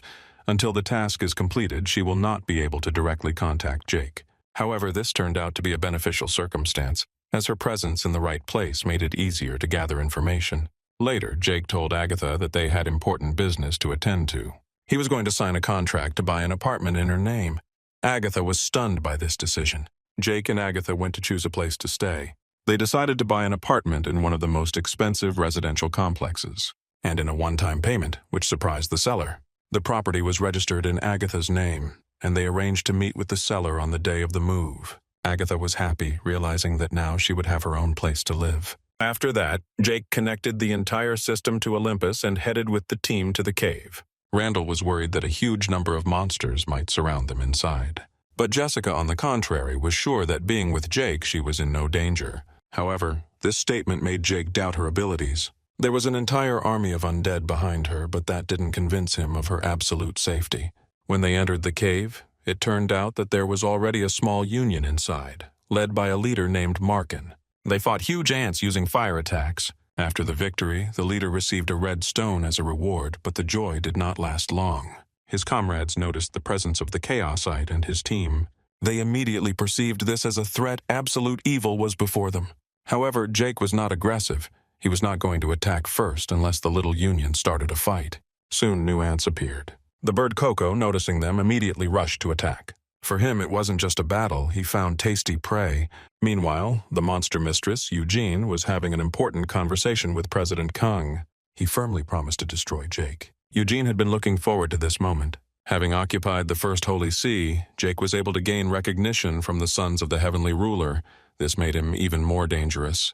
Eugene was jealous of Agatha, who had taken the 7th throne. She had failed to do it herself, and now she was not going to silently watch someone else take the place that she thought belonged to her. Meanwhile, Coco was happily eating ants, oblivious to the others around him. However, hunters from the small union warned everyone that reckless hunting would disrupt the ants' reproductive cycle, which could create serious problems. Ignoring this, Coco suddenly used the king's roar. The ants, seized with fear, scattered, fleeing from the invisible threat. Jake and Jessica immediately expressed their displeasure with Coco. His actions attracted too much attention. At this moment, Markin, the leader of another group, approached their team to give an important warning. He reported that further along the path there is a dead end, located in the western part of the cave.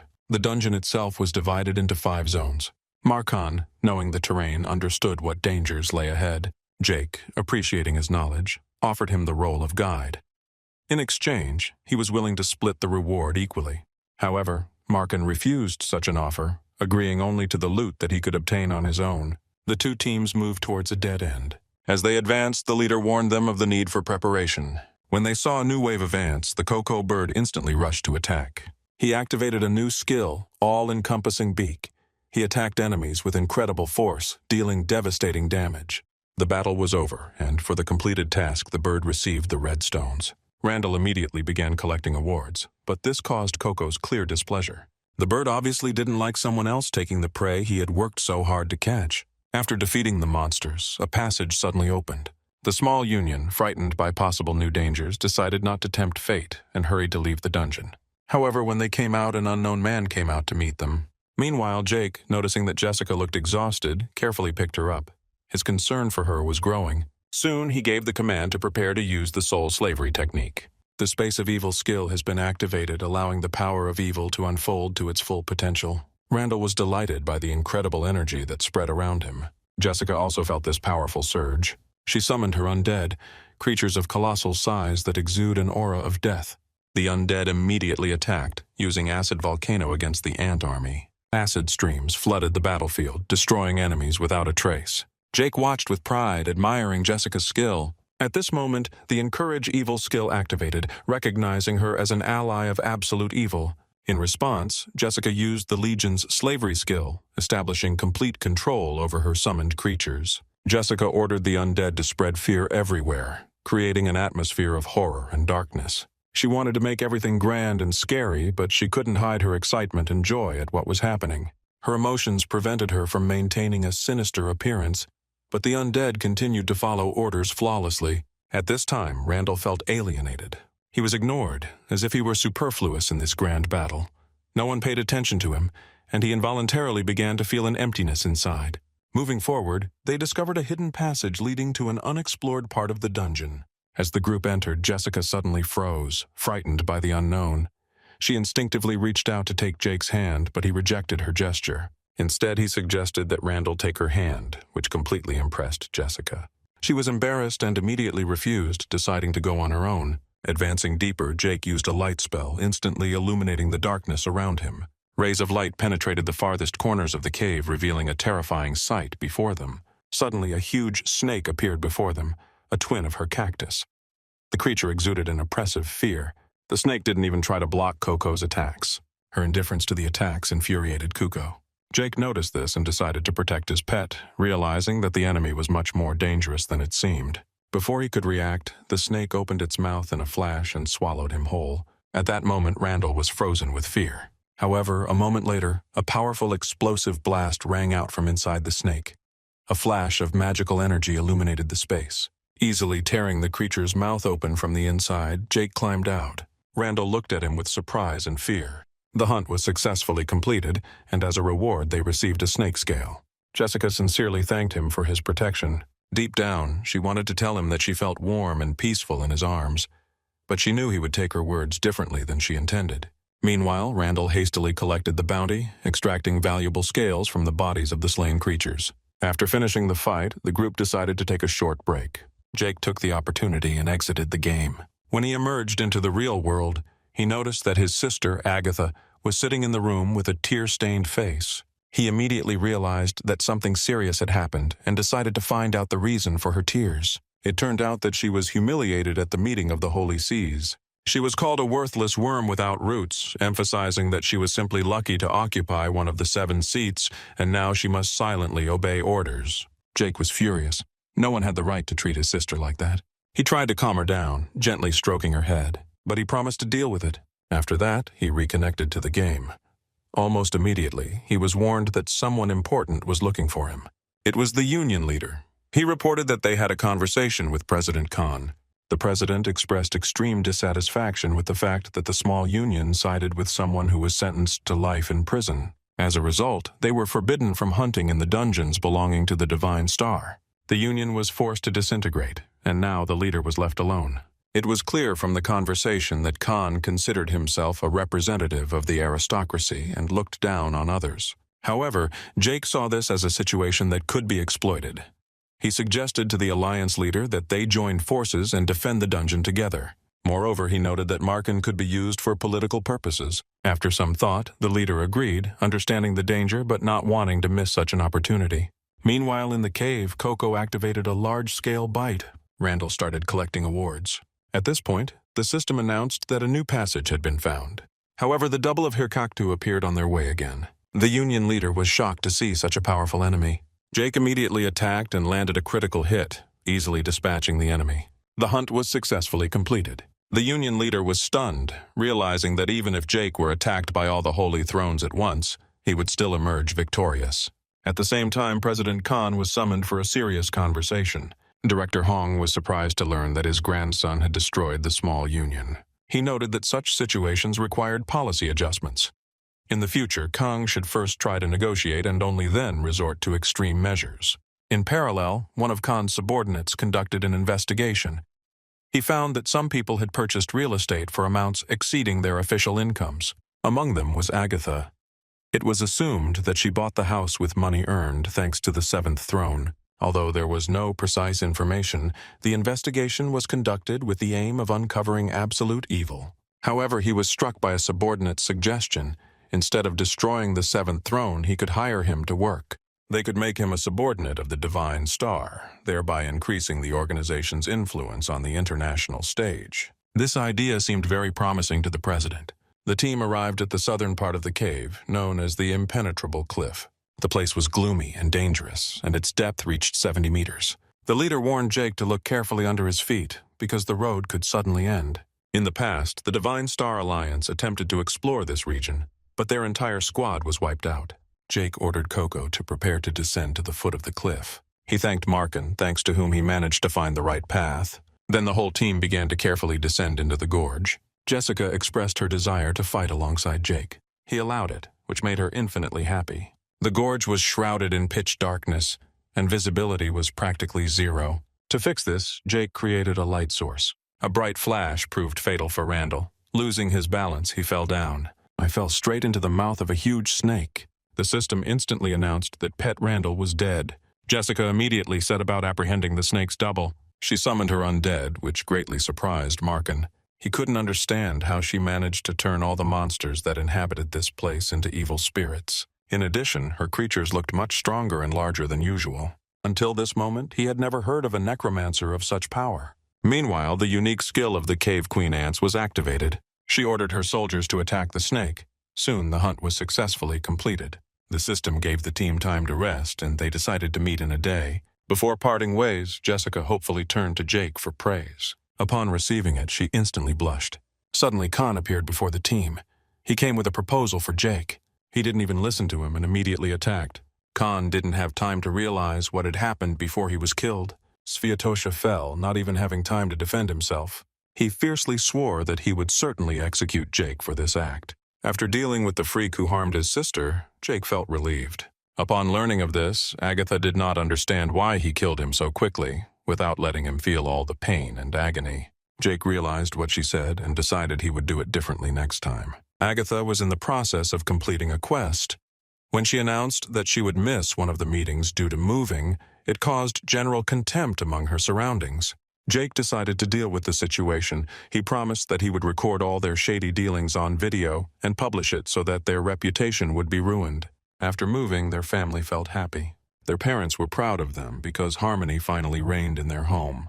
Meanwhile, the president's servant came across a post that Jake had posted online. The leader was confused. He could not understand where Jake got such confidence from. A day later, Jake and his team headed deeper into the cave. This was the northern part, the last location, where he defeated the snake's double without much difficulty. The system announced that all the doubles had been destroyed and the altar of Hercactus's call had been activated. Now the bodies of defeated doppelgangers could be used as sacrifices. They brought 4 bodies into the structure for laying offerings. After verification, the system launched the ritual, and the altar of invocation began its work. What Jake had been waiting for so long had happened. The hidden boss had finally appeared. The real body of Hercactus appeared right in front of him. The monster's eyes had a petrifying power that could immobilize players' bodies. Even Coco was affected by this power, losing the ability to move. However, Jessica, despite the danger, was ready to enter the battle. But Jake ordered her to stay behind, deciding to fight the monster alone. He immediately attacked, using the true technique of hundreds of lightning strikes. But the snake used its petrification ability and stopped the attack. Jake realized that he was facing no ordinary boss, but something much more dangerous. Then he decided to use an extremely powerful fist. In response, the snake attacked, releasing injections of venom. However, even this did not stop him. He again used 100 lightning strikes. As a result of a long and intense battle, the hunt was completed. As a reward, Jake received 2 unique skills, the spiritual eye and the coming of the evil god. After the battle, Jessica decided to use her powers and resurrect the snake. After finishing the dungeon, the team headed for the exit. However, Khan was waiting for them at the exit. He tried to propose to Jake again, but he wasn't going to listen to him. Activating the spirit eye, he saw that Khan was surrounded by a multitude of protective spells. Not wanting to waste time talking, Jake attacked immediately. However, Khan managed to withstand the blow. At this moment, Jessica's animated evil rushed into the attack, surrounding the enemy. They grabbed him by the throat, and Jake blew his head off with one powerful blow. Khan's soul was left in confusion, not understanding what exactly Jake was up to. Suddenly, a huge creature appeared in the sky, a dragon. On its back sat a girl. It was Eugene. She came downstairs and, looking at Jake, offered him a deal. She could save his life if he agreed to work for her. Jake was shocked. He didn't know who this woman was or how she had such confidence. He wondered if she had any special class. Her proposal was absurd. She wanted to accept him as a subordinate and Coco as a pet. Her pressure and determination made Jake think. But he wasn't going to waste time on empty talk. Eugene belonged to the Sons of the Heavenly Ruler Guild, one of the unofficial but very influential forces. She was used to even the directors of large unions treating her with extreme caution, but Jake showed no respect. She became angry and considered attacking, summoning her dragon. However, her actions were interpreted as an attack, and Jake ordered Coco to attack. Coco, the true lord of the sky, immediately pounced on his opponent. Eugene was furious. It was humiliating for her that Jake was using this sloppy chicken against her dragon, but the result was obvious. Coco won, and his pet Eugene was dead. In a fit of rage, Eugene slapped Jake. Meanwhile, Jessica, who was nearby, recorded everything that was happening on video. She wondered who this woman was and why she thought she could treat Jake this way. Eugene said that after such an incident, it would be difficult for Jake to live peacefully in South Korea. But Jake only scoffed. In response, he ordered Coco to peck Eugene. It all ended banally. Eugene was dead. An object fell from her body, which Markin immediately handed to Jake. Among the things were many red stones. Jake divided them up. He gave some to Coco to eat. A couple for Jessica, and another one for Markin. He didn't do it out of nobility, but because it was recorded on video. However, Markin was sincerely grateful to Jake. He, in turn, took this as a sign that he was ready to support him in the future. Some time passed. Surti was pleased with Jake. He reported that the trade in black stones was going well, which would provide a significant supply of money. He also suggested that Jake establish an advanced base to advance to the continent. Jake accepted this offer with a heavy heart for his money. Meanwhile, Hong discussed the situation with members of the Sons of the Heavenly Ruler. In circumstances where most people supported Jake, he became a serious problem for their organization. If the domestic livestock dares to sit on the master's throne, then they will have to pay a corresponding price for it. Last time Jake had to deal with moving the capital, and now he was creating an advanced base, which meant all the money he earned was going nowhere. He looked at the time for a while and realized that today the girls were gathering at his house for a housewarming party. Jessica was very worried about her appearance before the meeting. The girls reached the site, stunned by the scale of the housing complex. Jessica was suddenly called out by a man standing nearby. He suggested she go somewhere for a bite to eat, but she declined, saying she had a boyfriend. The man left a business card with his number in case she wanted to contact him. This person turned out to be the head of the Hellenic Union. When Jake appeared, Jessica immediately ran to him.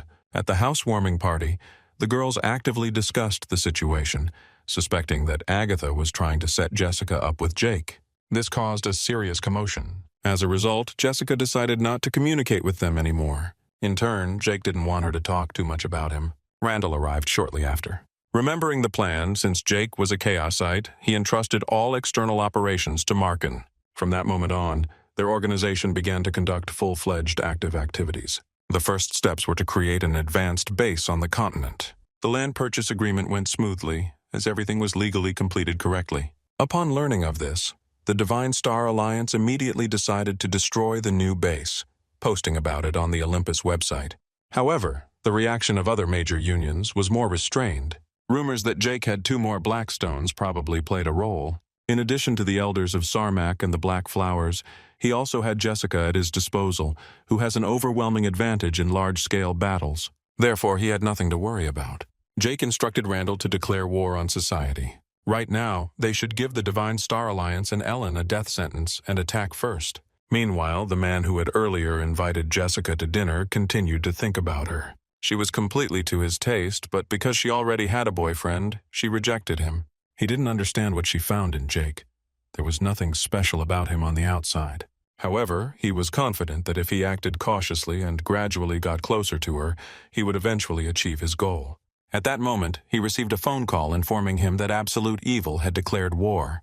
Jake openly declared the complete destruction of the Rumen Valley territory, a key area where the Helen Union mainly operated. The man ordered his people to be told that they should avoid direct conflict with absolute evil as much as possible. Meanwhile, the Hun pondered with anxiety the fate of his territory.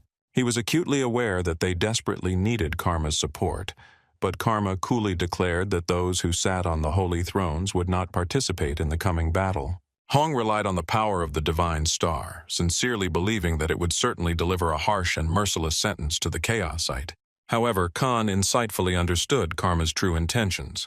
He probably hoped for the defeat of the divine star and was going to appear on the battlefield at the most critical moment to appear before everyone as a savior. The conflict with absolute evil had long been resolved, and its inexorable development was becoming inevitable. Meanwhile, Agatha followed the latest events with keen interest. Upon hearing the latest news, she felt a surge of indignation. As soon as the saints heard what had happened, the fourth holy throne hastily withdrew from participation, like a cowardly beast shunning a fight. This throne belonged to a mysterious player nicknamed As Said, and he may have possessed a rare class of necromancy. What annoyed Agatha the most was that people everywhere insisted that absolute evil was just a gathering of social losers and the dregs of society. Jake himself casually confirmed this without feeling an ounce of shame. However, Agatha increasingly felt that the real trash was not him at all, but the arrogant holy thrones and haughty large unions that looked down on the rest. Holding back her irritation, she suggested sending all these smug scoundrels to the dump, and as a sign of determination, she and Jake bumped their fists. Meanwhile, in the Rotan Valley, preparations for the battle were fully completed. This location had a strategic advantage. Nature itself created it in such a way that players could hunt while being at the foot of a high cliff, and the top of the valley offered an advantageous elevation for an attack. However, Jake unexpectedly chose a strategy of attacking from the bottom.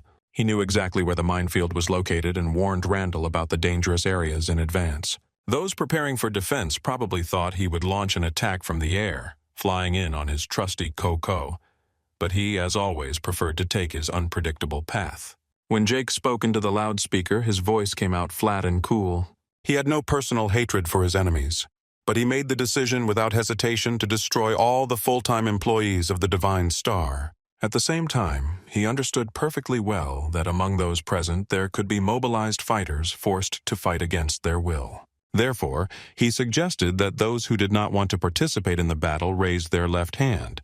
He did not intend to attack those who did not want to fight. Screams rang out from the top of the mountain. The men watched in amazement as Jake confidently and easily bypassed the mines, as if he knew their location in advance, suspecting that he had a special ability to detect hidden traps. As expected, they soon decided to attack him. Several opponents had magical explosion scrolls in their hands, terrifying weapons that meant they were ready to self-destruct in order to finish off Jake. As soon as they got close, Randall immediately activated the protective shield. The next moment, a powerful explosion rang out. When the smoke cleared, Jake was standing there, completely unharmed. At the same time, Randall carefully recorded what was happening on video, not missing a single detail. This moment was a turning point. The enemies began to hesitate. Their confidence trembled. Fear slowly but inexorably engulfed their consciousness. However, before the situation could be resolved, a silhouette appeared in the sky, rapidly approaching. Jessica came flying in, riding Coco. It was then that Jake activated the evil space skill without hesitation. Jessica realized that her fate was sealed. She belonged to a class that supported absolute evil and therefore believed that it was better for her to become a Chaosite too. Jake calmly accepted her decision. This was her first fight, and she had to prove her strength. She called out to her soldiers. The Divine Star Warriors were confused. At this time, giant ants were already devouring the warriors. The soldiers did not understand what they were facing. They saw a necromancer before them, but his powers were unknown to them. Suddenly, Jake appeared from behind the soldiers. He decided to put his skills to use by using the coming of the evil god. He hoped his appearance would be as epic as when the Jack used her magic. Thick clouds of black smoke began to gather in the air, taking on terrifying shapes. Panic began to set in among the soldiers. They did not know what to do in the face of the approaching darkness. Meanwhile, the undead summoned by Jessica began to disappear one by one. As Jake had promised, those soldiers who raised their left hand remained alive. But one man refused to submit to fear. He understood that he was doomed, but he preferred to fight to the last than to die without having done anything. He lunged at Jake, but before he could strike, absolute evil was ahead of him. Meanwhile, public opinion began to lean in favor of absolute evil. The Khan, realizing the growing threat, ordered an increase in the number of troops. He devised a plan whereby one powerful spell would bind absolute evil. 300 magicians were mobilized to carry out the plan. They activated the spell at the same time, and Jake was paralyzed. He couldn't move. A man approached him. Without thinking, he struck. Although Jake had foreseen the possibility of this development, he had not expected to actually find himself tied up. Meanwhile, one of the men ordered everything that had been prepared in advance to be taken out. Among the items was an artifact that blocks automatic recovery. Then he asked Jake questions about his possible patrons, but quickly came to the conclusion that the Chaosite simply could not have them. Suddenly, Khan appeared and decided to handcuff Jake himself. However, the next moment, the unexpected happened. Jake easily freed himself from the shackles and, without hesitation, struck. The reason was simple. He simply didn't like Khan. Everything was going exactly as Surti had predicted. Behind the scenes, Randall was recording what was happening, shooting video in real time. After Jake was tied up, he opened the skill window, assessing the situation. He realized that now was the best time to strengthen the true technique of mind energy that conquers the heavens. This decision turned out to be the right one. Jake demanded that everyone continue to keep their left hands raised, and then reminded them once again that his enemy was the Divine Star Alliance. He did not start any further massacre and simply asked everyone to go home. Meanwhile, Union Chairman Elam, watching the live broadcast, was stunned. The attack of the absolute evil drove him crazy. A thought began to creep into his mind. Perhaps the Divine Star Alliance had indeed made a mistake, disturbing someone who should not have been touched. At that moment, he thought about Jessica again. Thoughts about her did not give him peace. He wanted to get her a job and take proper care of her. Jessica, meanwhile, was flying on Coco, completely lost in thought. Her fascination with Jake only grew stronger. The battle developed according to a pre-prepared scenario, and everything went exactly as planned. However, a clear realization arose within her. To be with him, she needed to become stronger. Jake stood over the precipice, pondering what had happened. However, he suddenly jumped back. The Rumen Valley began to expand. This meant only one thing. The monsters from the gorge would soon begin to appear. The hidden part of the test was completed.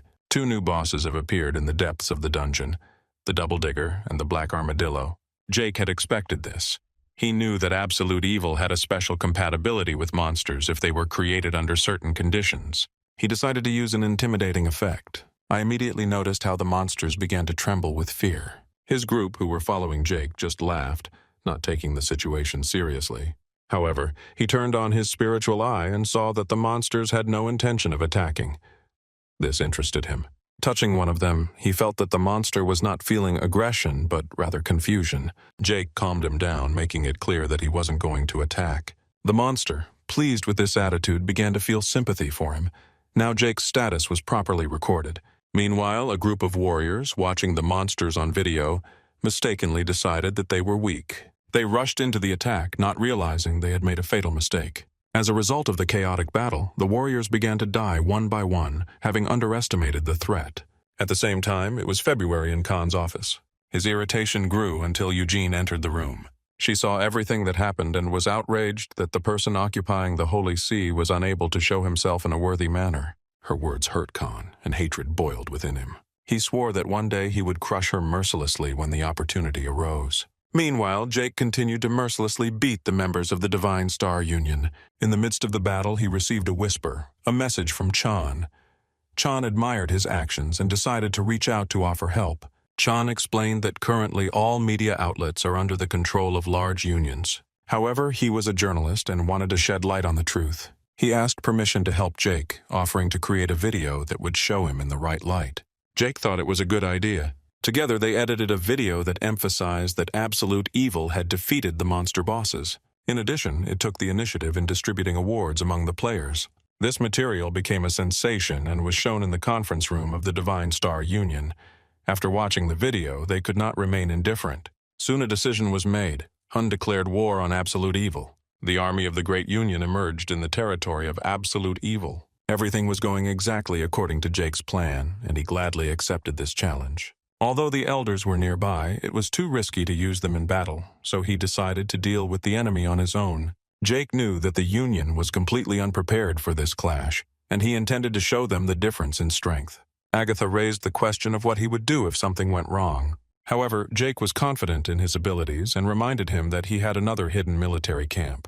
Its location remained unknown, as it was designated as a private location, and if even the Empire couldn't find it, users certainly wouldn't. Agatha expressed concern about the fight with Khan, but Jake was significantly stronger than him.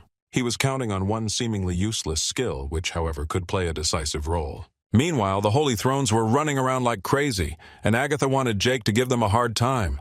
She was annoyed that Eugene, who wasn't involved in the affairs of the Holy See, still participated in quests along with everyone else. Jake thanked her for the information. Hun was sure that there was no point in rushing, as their position remained extremely advantageous. They had prepared high-ranking mages specializing in fire in advance, and had also stocked up on expensive Sea of Flame scrolls. Their plan was to simply wait until the besieged collapsed from hunger and exhaustion. At this time, the situation was being discussed in the Imperial Court of the Empire. Imperial intelligence concluded that they were facing forces with legitimate rights. For them, this was not a case worth paying serious attention to. But something happened that Hun did not expect at all. Absolute evil appeared in the trade city of Durkan, which is part of the Divine Star. The city's ruler, Merchant Tumian, didn't understand why Jake was here. He couldn't just come and destroy the city alone. Meanwhile, Khan, a member of the Divine Star Grand Alliance ranked 7th in the official ranking, joined the action. He activated the Eye skill and was surprised to see that Jake had indeed come all alone. Without wasting any time, Khan used the fire attribute Divine Bow and fired an arrow at Jake. However, he caught her with his hand. The heat burned his palm, but he did not pull his hand away. Khan was impressed. In turn, Jake decided to act seriously and delivered a devastating blow. Jake remembered the words of his mentor, who once told him that he was a child destined to conquer the world. It was for this purpose that he taught him, passing on his skills. At that time, Jake still had dreams. He just wanted to live a normal life, without thinking about greatness or destiny. But now everything has changed. According to the mentor, even with 2 skills you can achieve incredible results. Now he has activated a devastating blow. A thick black fog rose all around, dragging the battlefield. At that moment, Khan rushed at him from the sky, raining down explosive fire. But Jake reached out and used destruction. The enemy troops were terrified. The situation was getting out of control, and they knew that this should not be reported on news portals. However, Jake had Chan's video recording stone. He recorded everything, not missing a single detail.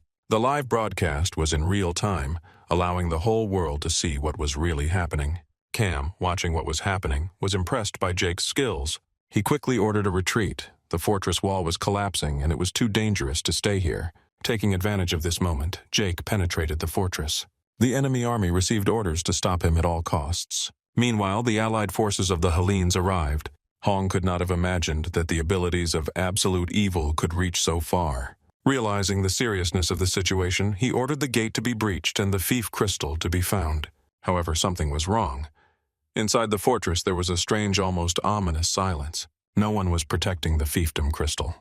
It all looked too suspicious. Surti followed the developments. Everything went exactly according to her plan. At the same time, Khan was going crazy. He realized they were up against something bigger than they had expected. They had another fief. This realization hit him like a slap from absolute evil. Jake knew from the beginning that he was taking a huge risk, but thanks to the reduction in energy expenditure, he got a chance to take advantage of the situation. The energy thickened around him, concentrating into a single point. Cam, using his clairvoyance, noticed that all the crystals were now in Jake's hands. This meant that he was in control of the situation. One basic hit, and the crystal was destroyed. Now all that was left was to protect the created crystals for 15 minutes to officially become Lord of Durkan. However, the task was not easy. Before Jake appeared mages, strong opponents, ready to attack him. Their blows were swift and deadly, but he had no intention of backing down. Cam also used his skills in an attempt to influence the course of the battle. Meanwhile, millions of viewers watched the action live, marveling at Jake's powers. Many began to consider him invincible. On one of Chan's servers, the number of viewers exceeded 1 million. He was happy with what was happening, but a sudden message changed his mood. Ellen began her broadcast. It was a press conference. Ben was the center of attention, giving a speech. He declared that power in Durkhan had effectively been transferred to the hands of absolute evil. This statement caused a flurry of emotions among the audience, and suddenly Jake began to be considered a murderer. Chana wasn't going to just sit back and watch what was happening. He used his bot detection skills and instantly blocked them, cleaning the viewer stream of artificially generated comments. Realizing that the moment was right, he decided to use the video that Jake had previously given him. The recording contained footage of Ben selling exclusive rights to teleport and hunt, receiving kickbacks for it. Soon the video became available to the general public. Ben was stunned. His actions became known to the whole world. Jake made an official statement outlining his position on Diren's administration. He promised to conduct business transparently and with full accountability. Ben and his allies realized that their only option was to attack until Jake had definitive proof. The situation was heating up, and the battle for power in Durkhan was approaching its peak. In an attempt to reclaim Durkhan, Divine Star and Ellen joined forces once again, forming a powerful alliance. At the same time, an informal meeting of leaders of the largest unions took place in South Korea. The main topic of discussion was absolute evil. No one knew if he would be able to demonstrate the same power as during the feudal war again. Some feared that if he were defeated, he would lose his power and their unions would become the object of oppression. However, there was another thought. If absolute evil continued to grow stronger, it could become a force that no one would be able to resist. Meanwhile, Randall collected all the items of the players who died in Durkhan. For this, Jake thanked him by giving him a valuable necklace. Shortly after the publication of the special contract, the number of registered users exceeded 10,000. All that was left for Jake was to demonstrate his power during the Battle of Durkhan. If he proved himself unrivaled in both offense and defense, everyone would want to serve him. Ben found himself in an extremely difficult situation. He was accused of large-scale bribery, which put his career in jeopardy. Meanwhile, something sinister has appeared on the Divine Star's hunting grounds. The undead began to rise from the shadows, and soon higher-class creatures appeared among them. Jessica was planned to be attacked, but she was not dismayed. She immediately called out to her dead soldiers ready for battle. At this time, Surti and Jake were standing at the eastern gate of Diren. They expected a huge army to arrive on the battlefield, but even the boldest predictions could not match reality. There were countless enemies. Seeing this crowd, Surti suggested gathering the elders, but Jake decided to deal with the situation himself. He activated the skill Mercury Strike. A magnificent demonic energy spread through his body, the power of which was impossible to ignore. The enemy army was confused, not understanding what was happening. Soon the first holy see of the Divine Star of Khan intervened in the situation. He came to figure out what was going on and was confident he could defeat Jake. Kang immediately activated the flame swords and prepared defensive magic for all possible types of battles. His confidence in his abilities was unwavering, and he was certain that he would defeat his opponent. However, he didn't even have time to realize how he found himself pierced by the rays of the attacks of absolute evil. Jake watched this with a slight smile. Something strange was happening in the battle. No one could understand how absolute evil could restore its energy so quickly. His unique Mercury skill gave him complete awareness of his opponent's every move, allowing him to clearly see attacks, their direction, and their source. Moreover, he could deflect blows and absorb damage with virtually no expenditure of his own resources. In such conditions, Jake was virtually invincible. Hong realized that in this situation there was no point in sending his rankers to attack. Any attempt by them would end in instant death. Therefore, he ordered to retreat and wait for a more opportune moment. Jake immediately understood their intention. They hoped that his Mercury skill would wear off over time. However, he was not going to sit and wait. Instead, he decided to strike first. At this time, in the airspace above Diren, Jessica was hurrying on Coco's back. Her goal was clear, and she promised her companion a blue stone if he accelerated. However, as she flew over the battle site, she noticed Jake below, even though he should have been on the fortress wall. This surprised her. Meanwhile, Jake activated the skill Asher's Destructive Heavenly Fist. In response to his actions, the sky darkened as if foreshadowing disaster. This skill was so powerful that it affected the environment, creating strong interference in all video recording devices around Durkhan. Chan, who was watching what was happening, was amazed. He considered whether he should join the battle directly to continue filming, but he doubted he would be able to get out alive after that. The force of Jake's blow was so great that it knocked everyone off their feet. This was a higher-level skill, available only to those who had reached level 99. After its activation, all combat abilities merged into a single destructive effect, leading to the instant death of enemies. His mentor would definitely be proud of him. Jake didn't want to drag out the fight and decided to end it as quickly as possible, so he activated the total destruction skill. The effect was catastrophic. Panic began in the ranks of the Great Union. Over 100,000 people were destroyed in one blow. The only way out was to detain Jake at all costs. The only one who could do it was Principal Blueheart. She was called upon to join the fight and buy some time. She understood that her chances were slim to none. However, she also knew that the Divine Alliance would repay her for this sacrifice in the future. Despite her fear, if an order was given she had to obey, Jake decided to test Blueheart's abilities. But his thoughts were interrupted by an urgent message. Jessica reported that a conscription ceremony had suddenly begun at the West Gate. At the same time, the Intelligence Corps discussed the situation, highlighting 3 key points. First, absolute evil turned out to be much stronger than expected. Secondly, the wanted criminal who was being pursued looked like Jake. One of the scouts reported that Colt surrendered 8 hours ago. Thirdly, Khan from the Great Star Union rented Ramada, a powerful third-class weapon. Although they could only use half of its initial power, it was enough to destroy Durkan Castle. Meanwhile, Headmistress Elin prepared for battle. Jake, activating the skill, Steps That Conquer the Heavens, simply ran away, leaving her in confusion. Jessica knew she couldn't stay away. She ordered Coco to be ready. She called her soldiers to death, demonstrating her strength and hoping to earn praise. During the ceremony, a creature appeared, the undead Hercoctu. The people around froze in shock at the sight. Jessica successfully completed the challenge. Coco, meanwhile, tried to save her from a rapid fall. He realized that if Jessica died, he himself would face inevitable punishment from Jake. However, at the last moment, Jake managed to catch her and praised her, calling her smart. Jessica was touched by his words. Assessing the situation, Jake realized that he would not be able to destroy the Ramada alone. First, he had to get rid of all the magicians in the area. He activated the skill 1,000 Lightning Strikes and rushed into battle. At that moment, a message came from Chan.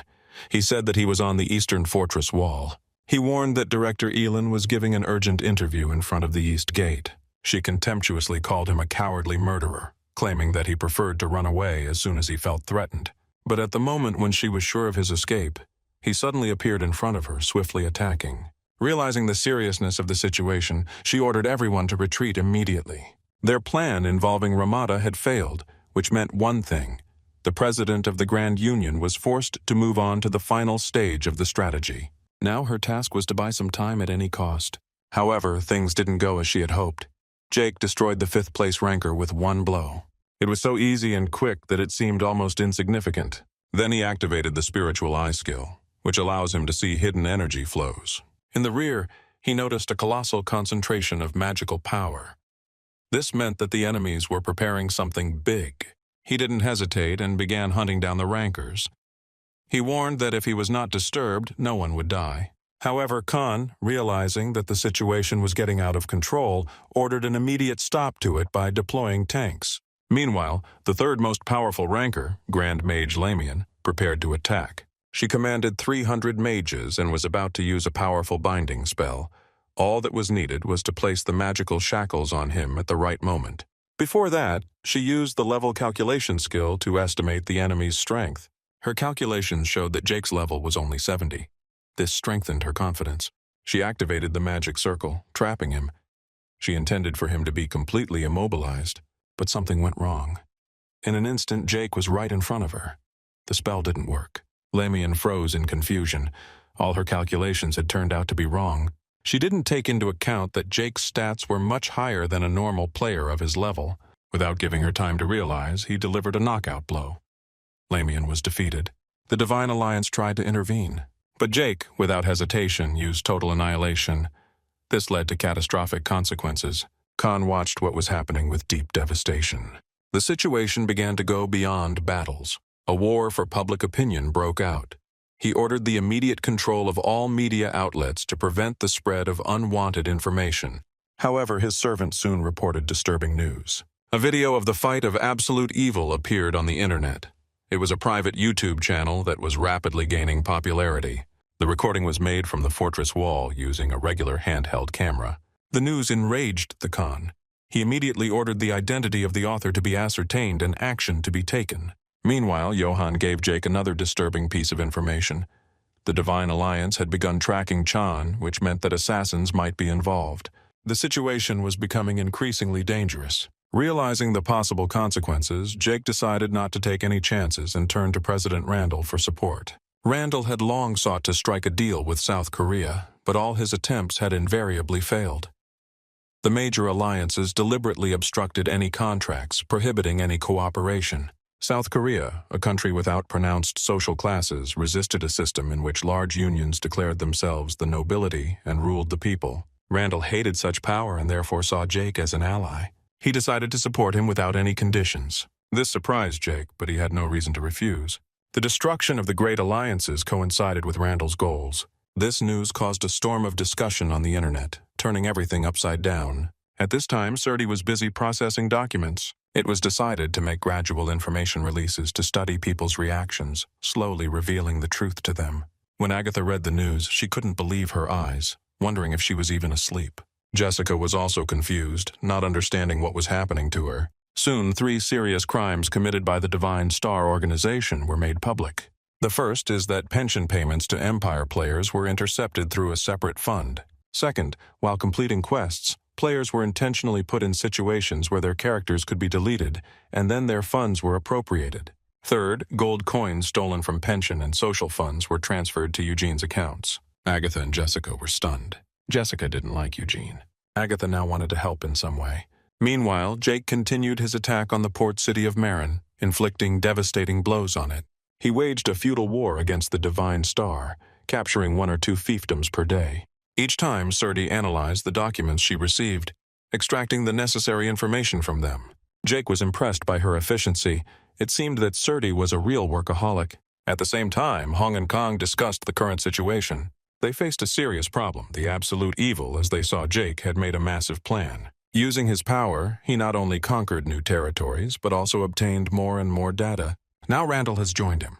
Hong didn't know what action to take. In desperation, he decided to take out the knife, although he understood that this would only be a temporary measure.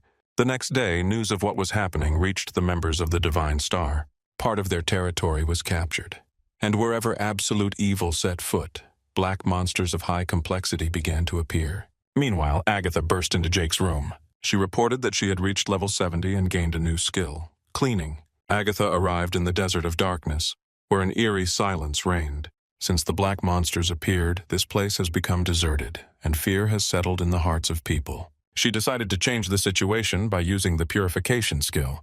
The black cow, which was once a creepy creature, suddenly turned into an ordinary animal. The people who witnessed this could not believe their eyes. Hong watched what was happening and could not understand why the Seventh Throne was interfering in the situation unnecessarily, ruining their plans.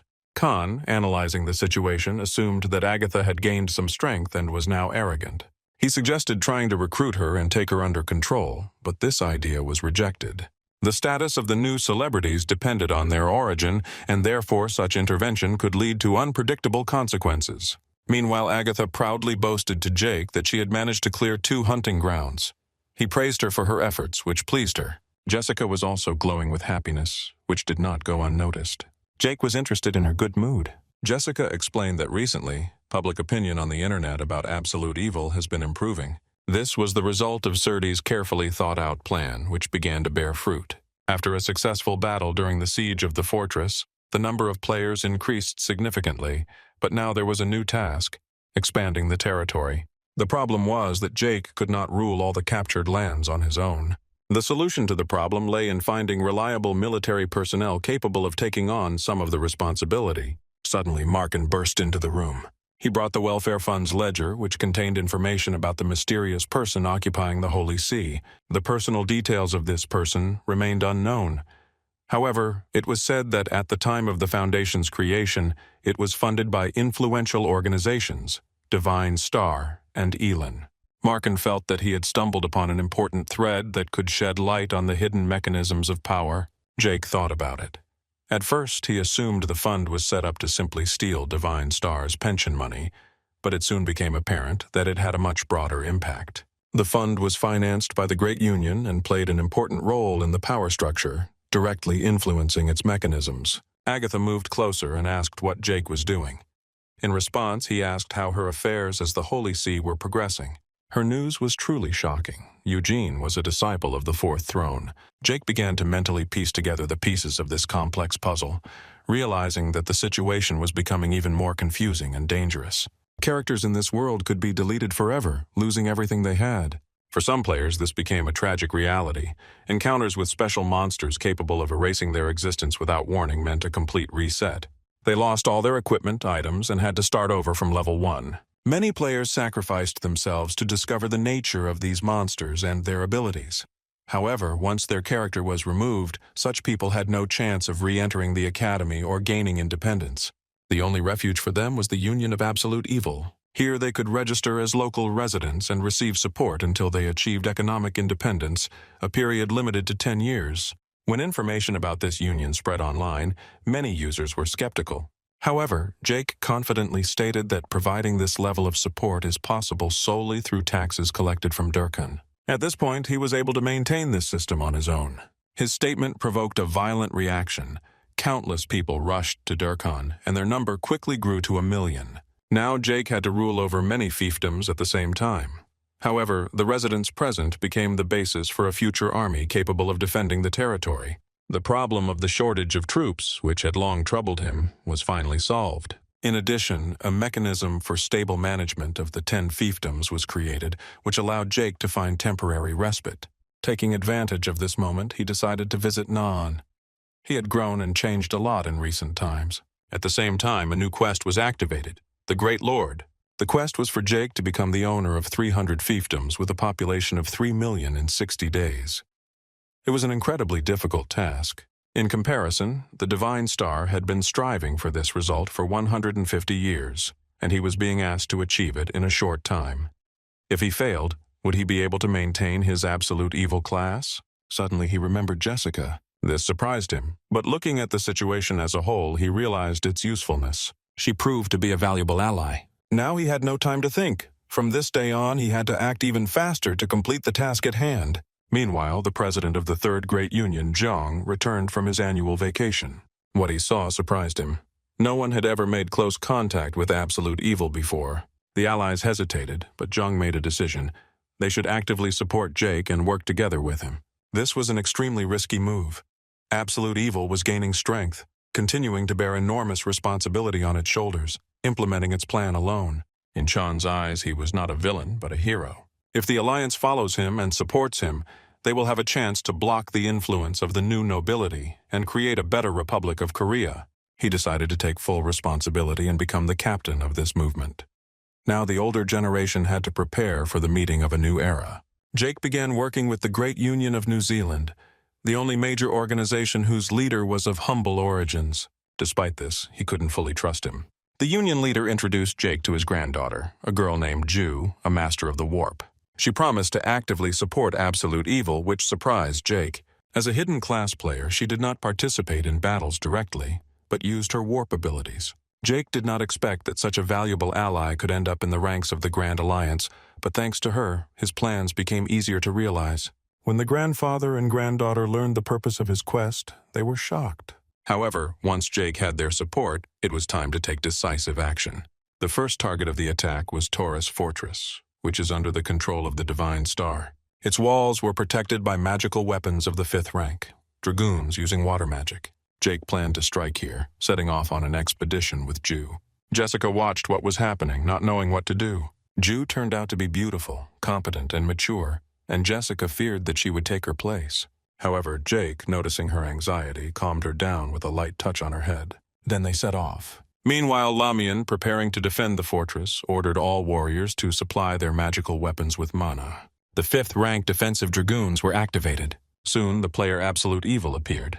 It would have taken him too long to get here on his own, but working with Ju had greatly accelerated the process. Jake assumed that the fortress grounds would be littered with magical mines, but using his spiritual eye, he detected nothing of the sort.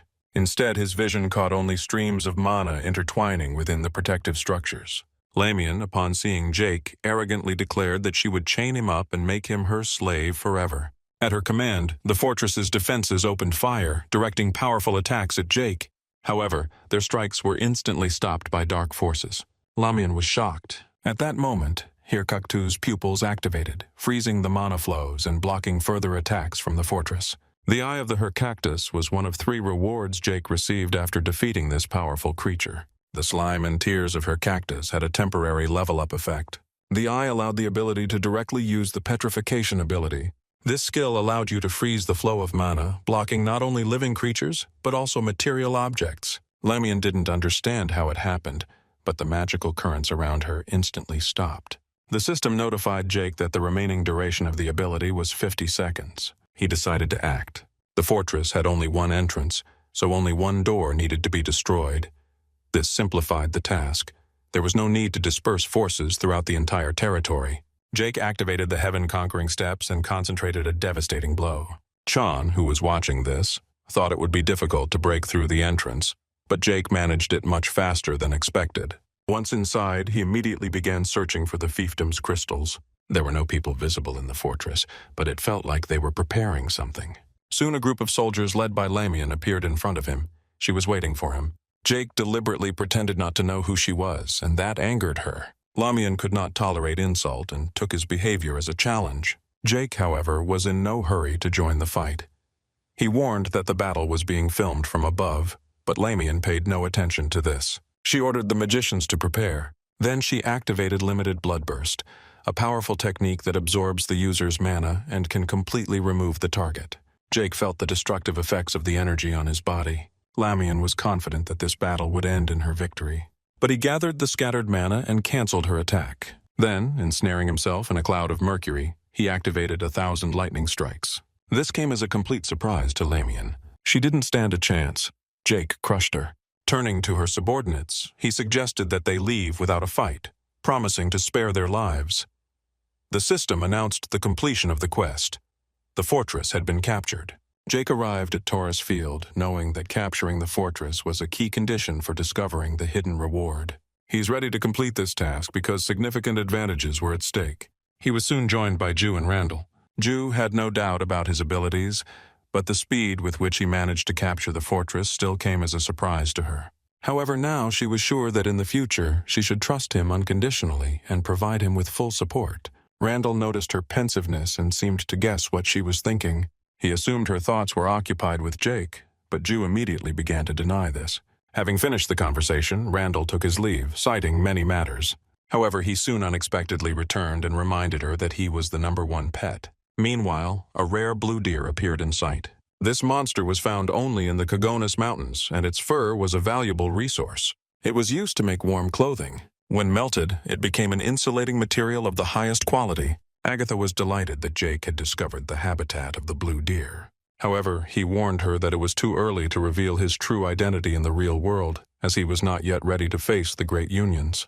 Jake considered his next move. At this time, a group of people was moving along the road to Taurus Fortress. Their journey seemed peaceful until one of them was suddenly attacked. The target was eliminated quickly and without noise. Serdi, in turn, hired a magician who was responsible for using the dragoon. Meanwhile, numerous players began to gather in the territories already occupied by Jake.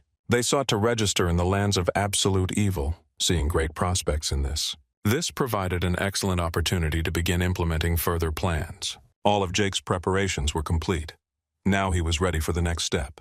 After the fall of Taurus Fortress, Jake left no one alive inside. This event led to the opening of a new location, but an astronomical sum of 1 trillion was needed to expand the territory. To prepare the necessary funds, he arranged a meeting with Randall. Randall didn't make himself wait and rushed over as soon as he received the message. It turned out that recently he had been enjoying a luxurious and leisurely life, having bought a small estate on one of the continents. Jake offered him a deal, selling the black stone, which could bring in a huge profit. This offer turned out to be very appropriate. Randall needed a black stone to develop his business on the African continent.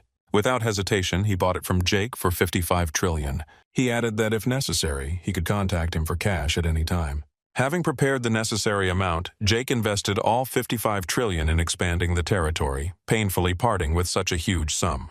Once the transaction was completed, the conditions for activating the hidden part of the territory were met.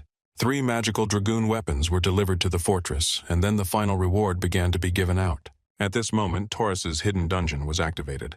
Meanwhile, after the appearance of the blue deer, a new monster appeared on Taurus Field, the blue otter. The people there welcomed absolute evil, and his popularity among the locals continued to grow. However, Ju, finding herself in the spotlight, felt an inner discomfort. Soon, group movement was activated. Once in a new place, Jake turned to Randall to clarify whether they had indeed arrived at the point indicated on the map. To their surprise, several people were already there. One of them turned out to be the president of the Elin Union. His behavior immediately aroused suspicion. He looked as if he was trying to trick Jake. Jessica, feeling unwell, immediately summoned her evil spirits. She attacked him with an acid volcano. At the same time, Kang was watching the news. The woman sitting next to him was talking about how there was nothing easier in this world than to charm a man. She claimed that a handsome man seeks a more attractive woman, and, feeling her superiority, she eagerly awaited the entertainment. However, Khan would not have intended to stoop to such tricks, but despite the fact that the divine star was sinking deeper into crisis, he had to. Nothing could cause more scandal than dirty intrigues and rumors related to relationships between the opposite sexes. Meanwhile, Jake and his team have arrived at the tourist dungeon. The first stage of the test began. They had to choose the right door. Choosing the door made Jake a little nervous because his success depended on luck, which he had practically none of. Jessica noticed his concern and decided to help, informing him that her luck had reached 48 points. Jake was surprised, not understanding how she was able to develop it so much, but decided to entrust the choice of doors to her. Jessica realized the responsibility she was taking on and focused. Her choice turned out to be the right one. The doors opened, and the team watched with admiration. Meanwhile, Hong was reading the news and was surprised by the news that Prince Randall had arrived in the country. His servant reported that representatives of various unions spoke in favor of establishing surveillance over the surroundings of absolute evil. However, Hong decided that it would be more appropriate to send a formal request for protection. At that moment, he received a message from Karma. He instructed his subordinates to contact the Blue House, informing them that Prince Randall would be given protection unofficially. This decision was not simply the will of the Divine Star, but came from the sons of the Heavenly Ruler. Randall learned that the Blue House had requested official protection for him. He felt that Koreans lived without long-term perspectives, but only one day at a time. His butler noted that higher powers create an environment in which one can earn money, but not hope for the future. Now, after his personal visit, Randall had a firm conviction that this country needed change, and he understood that the core of that change would be absolute evil. Meanwhile, Jake's team continued their progress through the second stage of the tourist dungeon. Without accurate information about the area, they decided to go ahead and look around. Jake ordered everyone to climb onto Coco to cover distances faster. Suddenly, he felt the approach of something unknown. After activating the spiritual eye skill, he saw something that struck him to the core. He immediately ordered Jessica to prepare a call to Hirkakt and wait for his signal. There was no room for delay at that moment. The approaching figures soon became visible. They were cavalry. It was the first time Jake had encountered such powerful energy. Before him stood 300 Taurus cavalrymen who greeted him as Lord. He was impressed to have cavalry at his disposal, but soon realized that this was only the beginning. The cavalry chief announced that the Balrog would soon appear, an ancient monster that was only mentioned in the archives of the Imperial Library. No player has ever met him in person. Suddenly Randall was attacked. The sky darkened, the sun turned black. Then, out of the darkness, the ancient demon Balrog emerged, bearing his fangs. The Urfa's empire trembled every time he appeared. More than 200 years have passed since his last appearance, and no one expected Balrog to reappear, bringing chaos and destruction. The news of his return shocked everyone, especially when he appeared right before the eyes of eyewitnesses. Jake watched the monster, but even with his spiritual eye, he couldn't immediately discern the nature of its attacks. Balrog's movements were too fast, powerful, and unpredictable. The cavalry immediately warned Jake he must leave. Otherwise, the monster would soon discover the location of their fiefdom. Understanding the seriousness of the situation, they did not hesitate and hurried to the castle. Balrog kept pace, relentlessly tracking them like a beast on the hunt. At this time, the cavalry used special buildings to create powerful, destructive waves, but this could not slow down the pursuer. There were few options left. Jake understood that the only possible solution would be a deep defense inside the castle. He ordered to rush at full speed, leaving the rest to him. Using the jump skill, Jake and Ju instantly covered the distance to the castle. At that moment, he felt powerful flows of mana coming from the monster. In response, he activated Mercury Strike, a sphere capable of holding the enemy. Balrog immediately reacted by releasing his black breath. Jake countered this with the Intimidation skill. This dampened the monster's fighting spirit, causing it to momentarily stagger. However, Balrog was not going to back down. He began to deliver swift attacks, and Mercury Strike took 37 blows in a row. Jake, using the spiritual eye, could now clearly see the monster's every move. Barlog was furious, but Jake didn't stop. He unleashed 101,000 lightning strikes, an attack capable of shattering even the strongest enemies. However, despite the pressure, the boss monster suddenly turned around and fled the battlefield. At this time, Jake's squad, along with the cavalry, safely reached the castle, leaving behind traces of destruction, but remaining safe. Roan, once a mighty warrior, was now an undead subject to Jessica. His body was no longer his, but his mind had surrendered to her new authority. Meanwhile, Sun, a famous celebrity and popular star, has arrived in town. Khan promised her a tidy sum for exposing the identity of absolute evil. She was waiting for this with undisguised impatience. Roan, realizing his new nature, suddenly asked Sun to kill him. He admired her beauty and even suggested that she go on a date. But a monster stood before her. At this time, Jake and Jessica were discussing the disturbing news. The dungeon boss had escaped. The magical energy emanating from him clearly exceeded the limits of the dungeon, which meant that it had been cleared. Jake realized that now there was nothing stopping them from moving forward. The head of the Tau cavalry swore an oath of absolute loyalty to the absolute evil. At the same time, his rank, like that of the entire cavalry, rose one step. Jake couldn't even believe that he now had 300 immortal and loyal soldiers at his disposal. Unexpectedly for Jessica, Jake praised her for putting a lot of points into success, which turned out to be very helpful. At this point, the system has issued the final awards. First reward, a destruction field, was added to the cavalry attack line. The second reward is the Taurus elixir, capable of hiding the user's energy. Jake used it immediately. Full Hao's energy completely disappeared. He reached a point where he could hide and control his energy of absolute evil. Meanwhile, Barlog attacked the main granary, causing panic among the defenders. Hong was shocked by what was happening. With the advent of absolute evil, everything began to go wrong. He was informed that several players had also been removed. It was a subcontract. Hong made a decision. These players would be added to the Divine Star staff, and absolute evil would be blamed for what happened. Then he decided to summon the 7th Holy See. Soon a message arrived. The sons of the Heavenly Ruler would send a 5th Holy See in his place. At the same time, intelligence suggested that the monster only attacks weak areas. So the situation did not require immediate intervention. Let the players figure it out themselves. The head of the Union ordered the mana to be concentrated on the castle walls, preparing for an attack. The monster was approaching. At this moment, Jake appeared and calmly stated that everything could be left to him. He could not understand why the monster, leaving destruction and death in its wake, did not touch the territory of the fief. He understood that if everything was left as it was, the number of victims among innocent players would only increase. Fortunately, Ju had an exclusive skill that allowed her to track the target's movement through the flow of mana. She placed the mark on Barlog as he prepared to warp. As long as the monster was on the continent of Centinia and Lunia, she could pinpoint its exact location. At the moment, Barlog was in the main granary of the Divine Star fiefdom. Jake asked Ju to take him there, but upon arriving at the location, they realized they were too late. The fortress was defeated. Among the ruins lay the bodies of dead soldiers. Surti immediately reported that the monster had now devastated a large part of the Divine Star territory, resulting in the deaths of 30,000 people. She suggested that Barlog's next target would be the Cardi Fief, which belongs to the NZ Union. The situation was exacerbated by rumors that the Divine Star was planning to use these events as a pretext for a new war. Additionally, it was revealed that the 5th Holy See was sent to destroy the lair. Without wasting any time, they decided to head to Cardi immediately.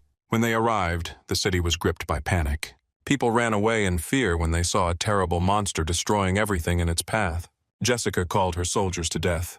Barlog suddenly turned to stone, frozen in place. Jake asked Ju to move it directly over the monster's head, and she successfully completed the task. Once in the air, he activated the skill Death Fist and struck. The blow was so powerful that Barlog fell, completely knocked out. All this time, a hidden camera was recording what was happening. A short time later, news of Barlog's murder spread around the world. As a reward for his victory, Jake received a bag of black stones, a rare resource. After reading this news, Jiro, who was ranked 4th in the world, decided to go to South Korea to obtain the black stone. The scene of the handing over of the bag of black stones to absolute evil was broadcast live around the world. Until now, many countries had taken a passive position towards it, but the situation has changed.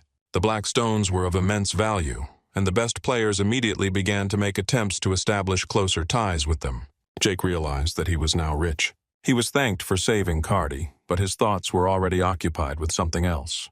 Even the NZ needed blackstones but could not afford to buy them due to lack of funds. In response, he offered to exchange several fiefdoms for one black stone. This offer was made quite seriously. He really liked these lands, and he saw it as a good deal. Meanwhile, representatives of the Holy Seas appeared. They were hostile and openly threatened absolute evil, declaring that they were ready to punish him personally. In the thick of the action, Khan was also surrounded by journalists. However, he could not understand what Agatha was doing here. Some time ago, at the gathering of the Holy Seas, a decision was made to send Agatha to Pruno. Khan, using his powers, temporarily registered her as a citizen of the Fief so that she could participate in the battle with the monster. She didn't like this situation at all, and she had a strong desire to stab Kana for such self-will. Meanwhile, the fifth throne, known as the Guide of Light and one of the sons of the heavenly ruler, Jean, declared that she would personally go to the battlefield to provide support. Agatha did not want to participate in this battle because she knew that her older brother would deal with all opponents with one blow. However, a quest suddenly appeared before her, which changed her plans. When Jake found out about this, he didn't expect the Holy Thrones to release a quest to hunt down Barlog. This meant only one thing. They decided to attack him. John did not delay and sent Absolute Evil a challenge to a duel. He accepted it without hesitation. Soon, Zhang activated the crystal, summoning entire troops. In response, Jake unleashed his Taurus cavalry. This caused shock among the Holy Seas. They clearly did not expect such strength from their opponent. The battle began. Zhang's troops attempted to attack but were quickly overwhelmed by the cavalry. Their blows were weak and ineffective, and the Taurus warriors easily tore through their ranks. Zhang couldn't understand how things could have turned out this way. Her soldiers, accustomed to victories, were now only being hit, not even having time to counterattack. After the troops were routed, Taurus's cavalry turned their pressure directly on Zhang. She had no chance. Soon her body fell to the ground and the system recorded the murder of the Holy See. Jake's level has increased. People were stunned when Absolute Evil suddenly acquired its own cavalry. This event shocked everyone, and no one could predict what steps the remaining Holy Seas would take. Agatha was confused and didn't know how to act in the current situation. Unexpectedly for everyone, Jiro decided to attack the Holy See. Kan was amazed. Not long ago, Jiro couldn't withstand a single blow from him, but now he easily blocked his sword. Khan questioned why he decided to attack him, since he had a chance to become a Chaosite. Jiro was the only solo player among the world rankings who could claim the top spot in head-to-head duels. Jake watched the carnage. Seeing that the fight could drag on, he decided to intervene and help Jiro. Together, they managed to defeat the First Holy See. At this time, Agatha was engaged in the evacuation of journalists to prevent information leaks and panic. After the fight ended, Jake immediately began his preparations. The most influential people regarding the Black Stones gathered in Carthage Castle. From that moment on, Serti began to speak on Jake's behalf. She announced that those present would not be able to sell all the Black Stones as they would like. Important statements were made at the meeting. Randall recently acquired a small Korean company to provide support to Absolute Evil. The captain of the Justice League of America has stated that he has numerous feuds. Laurent, the leader of the Chinese Black Rose and Black Knight Alliance, noted that their union of fiefdoms is even greater. Hawk, the leader of the Icelandic Swordsmen's Union, emphasized that their strength surpasses all others. Jake was pleased with how things were going. Everything was going well. However, not everyone shared his enthusiasm. Hun could not understand why foreigners came to other countries and behaved like conquerors. Soon he was told disturbing news. Absolute Evil had unleashed its power on Pruna and captured the city. In total, 25 fiefdoms fell under his rule. Hong tried to find a way to stop them, but so far he didn't see any real way out. Meanwhile, Jessica had a serious conversation with Agatha. She confessed to her that she had strong feelings for Jake. Ben did not ignore their conversation. Jessica caught his interest, and he, no matter what, ordered the servant to bring her personal details. Jake completed the absorption of all the fiefdoms on the outskirts of Pruna. His influence expanded to a scale never seen before. The head of the Israeli Union of Magicians, known by the nickname Shaman, offered him a lucrative deal. The alliance would create a warp portal and a map that would allow Jake to travel anywhere at any time in exchange for 1 unit of black stone. Jake agreed, granting himself unlimited travel options.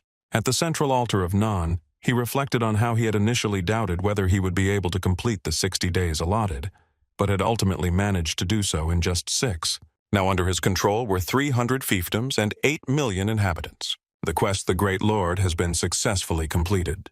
The viability of the Heavenly Devil's sanctuary field was restored, and there was hope that this place would regain life. Jake was suggested to change the name of the town, and he named it Hill Stay. Soon Surti came running with the good news. Naan has risen in price, and the cost of maintaining it has been reduced to 1/10. She couldn't hold back tears of happiness. In addition, she reported that white-haired otters and white-haired deer were found within the grounds. If they are sold at a high price, it will be possible to implement a utopian plan that will ensure the prosperity of the region. Jake has new powers. One of them is the Limitless Whisper, which removes all restrictions on the transmission of messages in the form of whispers. Now he could transmit messages to any point in the world. The second ability allowed for the expansion of the fiefdom. To increase the territory of Great Naan, 2 black stones were required. He activated the ability by absorbing the necessary resources. The great expansion began, which was to last 72 hours. Sometime later, Jake and Agatha were watching the news on TV. They couldn't understand how the world could go on pretending nothing was happening. Jake was sure that if they continued moving in the same direction, the divine star would not last even 2 years. Agatha thought about how much he had changed and grown stronger. The man who once shocked the world with his appearance as a chaosite was now destroying a powerful organization step by step. Agatha suggested throwing a small party in honor of Jessica's birthday. However, Jake refused. They had to exercise extreme caution now.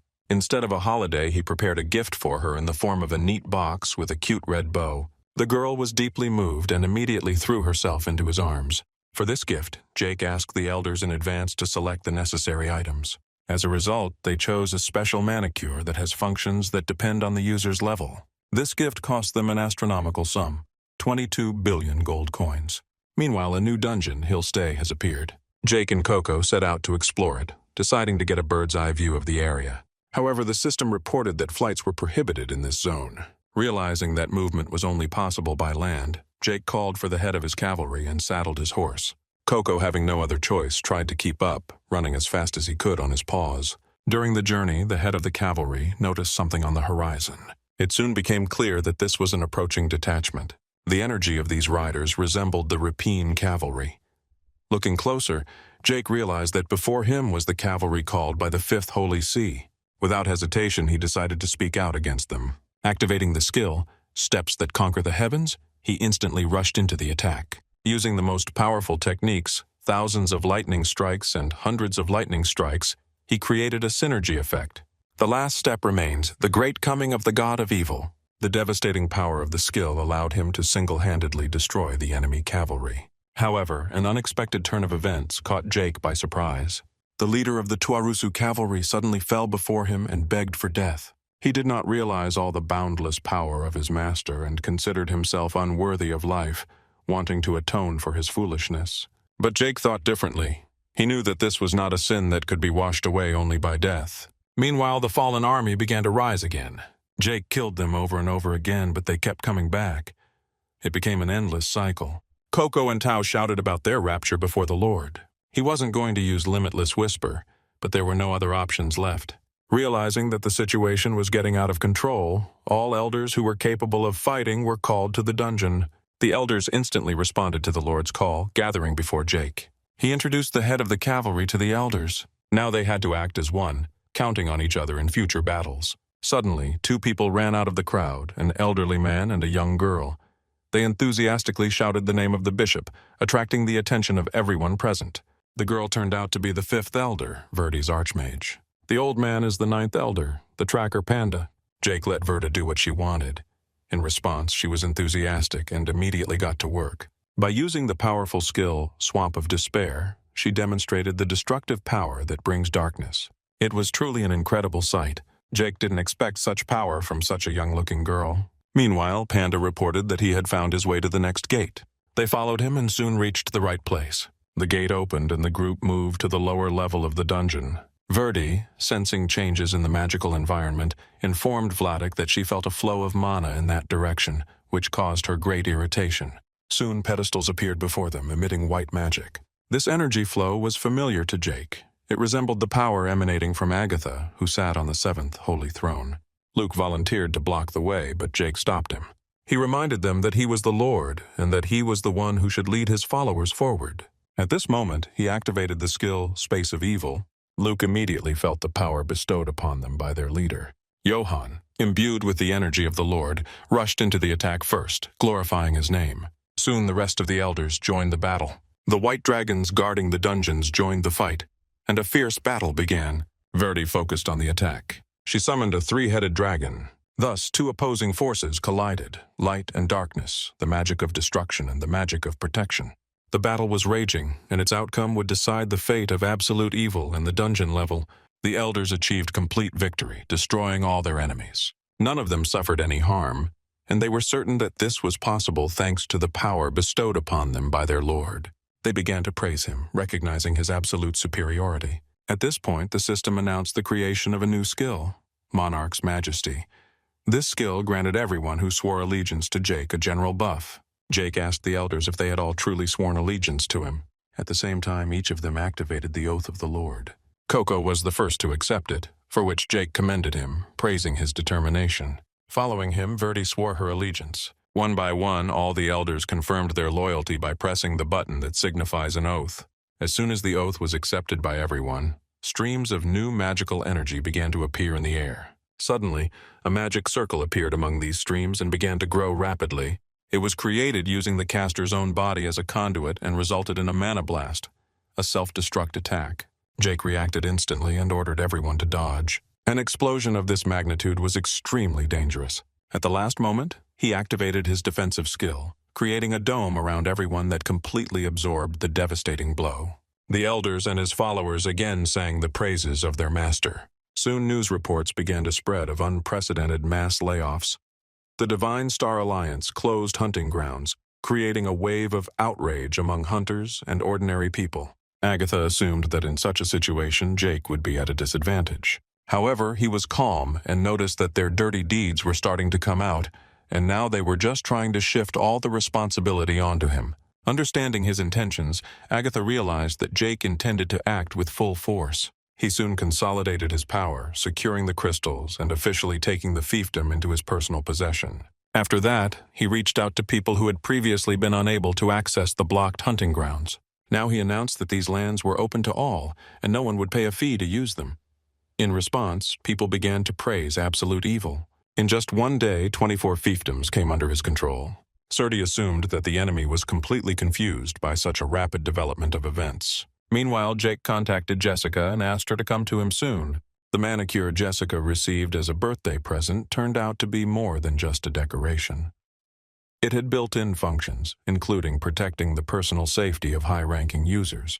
At the moment the system detected the threat, a message was received about an unknown object threatening the safety of the carrier. It turned out that a hidden camera had been installed in Jessica's apartment. Ben was behind this, and now he realized he had been caught. Later, sitting in a cafe, Jessica and Jake discussed what had happened. She found out about the cost of the gift and decided to return it, considering it too expensive. However, this incident only strengthened Jake's belief that the enemy must be crushed properly. A little later, Luke came with a report about the new territories. After Vladika used the skill on the hunting grounds, changes occurred. New bosses have appeared in these lands, the black-furred deer and the black-furred otter. These monsters appeared at certain intervals, and for defeating them, you could obtain a black stone with a high probability. Jack and Verdi conducted research, confirming the information. Jake gave them a systematic hunting guide to ensure a steady flow of black stones. Meanwhile, Serdi has completed all preparations. The time has come to show the world the greatness of absolute evil. At the same time, major unions learned of the scandal involving leader Ellen Ben. Additionally, information emerged that the absolute evil was capable of providing a constant flow of black stones. This statement shocked the entire world. Israel stated that it was ready to provide support at any time. Iceland threatened to declare war on Korea if anyone tried to harm the absolute evil. China announced that they would be brothers with him forever. However, the real shock was the announcement of the creation of the Alliance of Absolute Evil. Han was furious and promised that this would not go without consequences. He soon received information that Sun had gone to Pruno to meet with Absolute Evil. In addition, it became known that the Seventh Holy See is the sister of Absolute Evil. Meanwhile, in Prune, Jake summoned Agatha and Jessica. As their personal information became known to the major alliances, they were given Prince Randall's bodyguards. For safety reasons, he also gave Agatha a manicure with protective features. Suddenly, a servant called Jake, telling him to come to the conference room.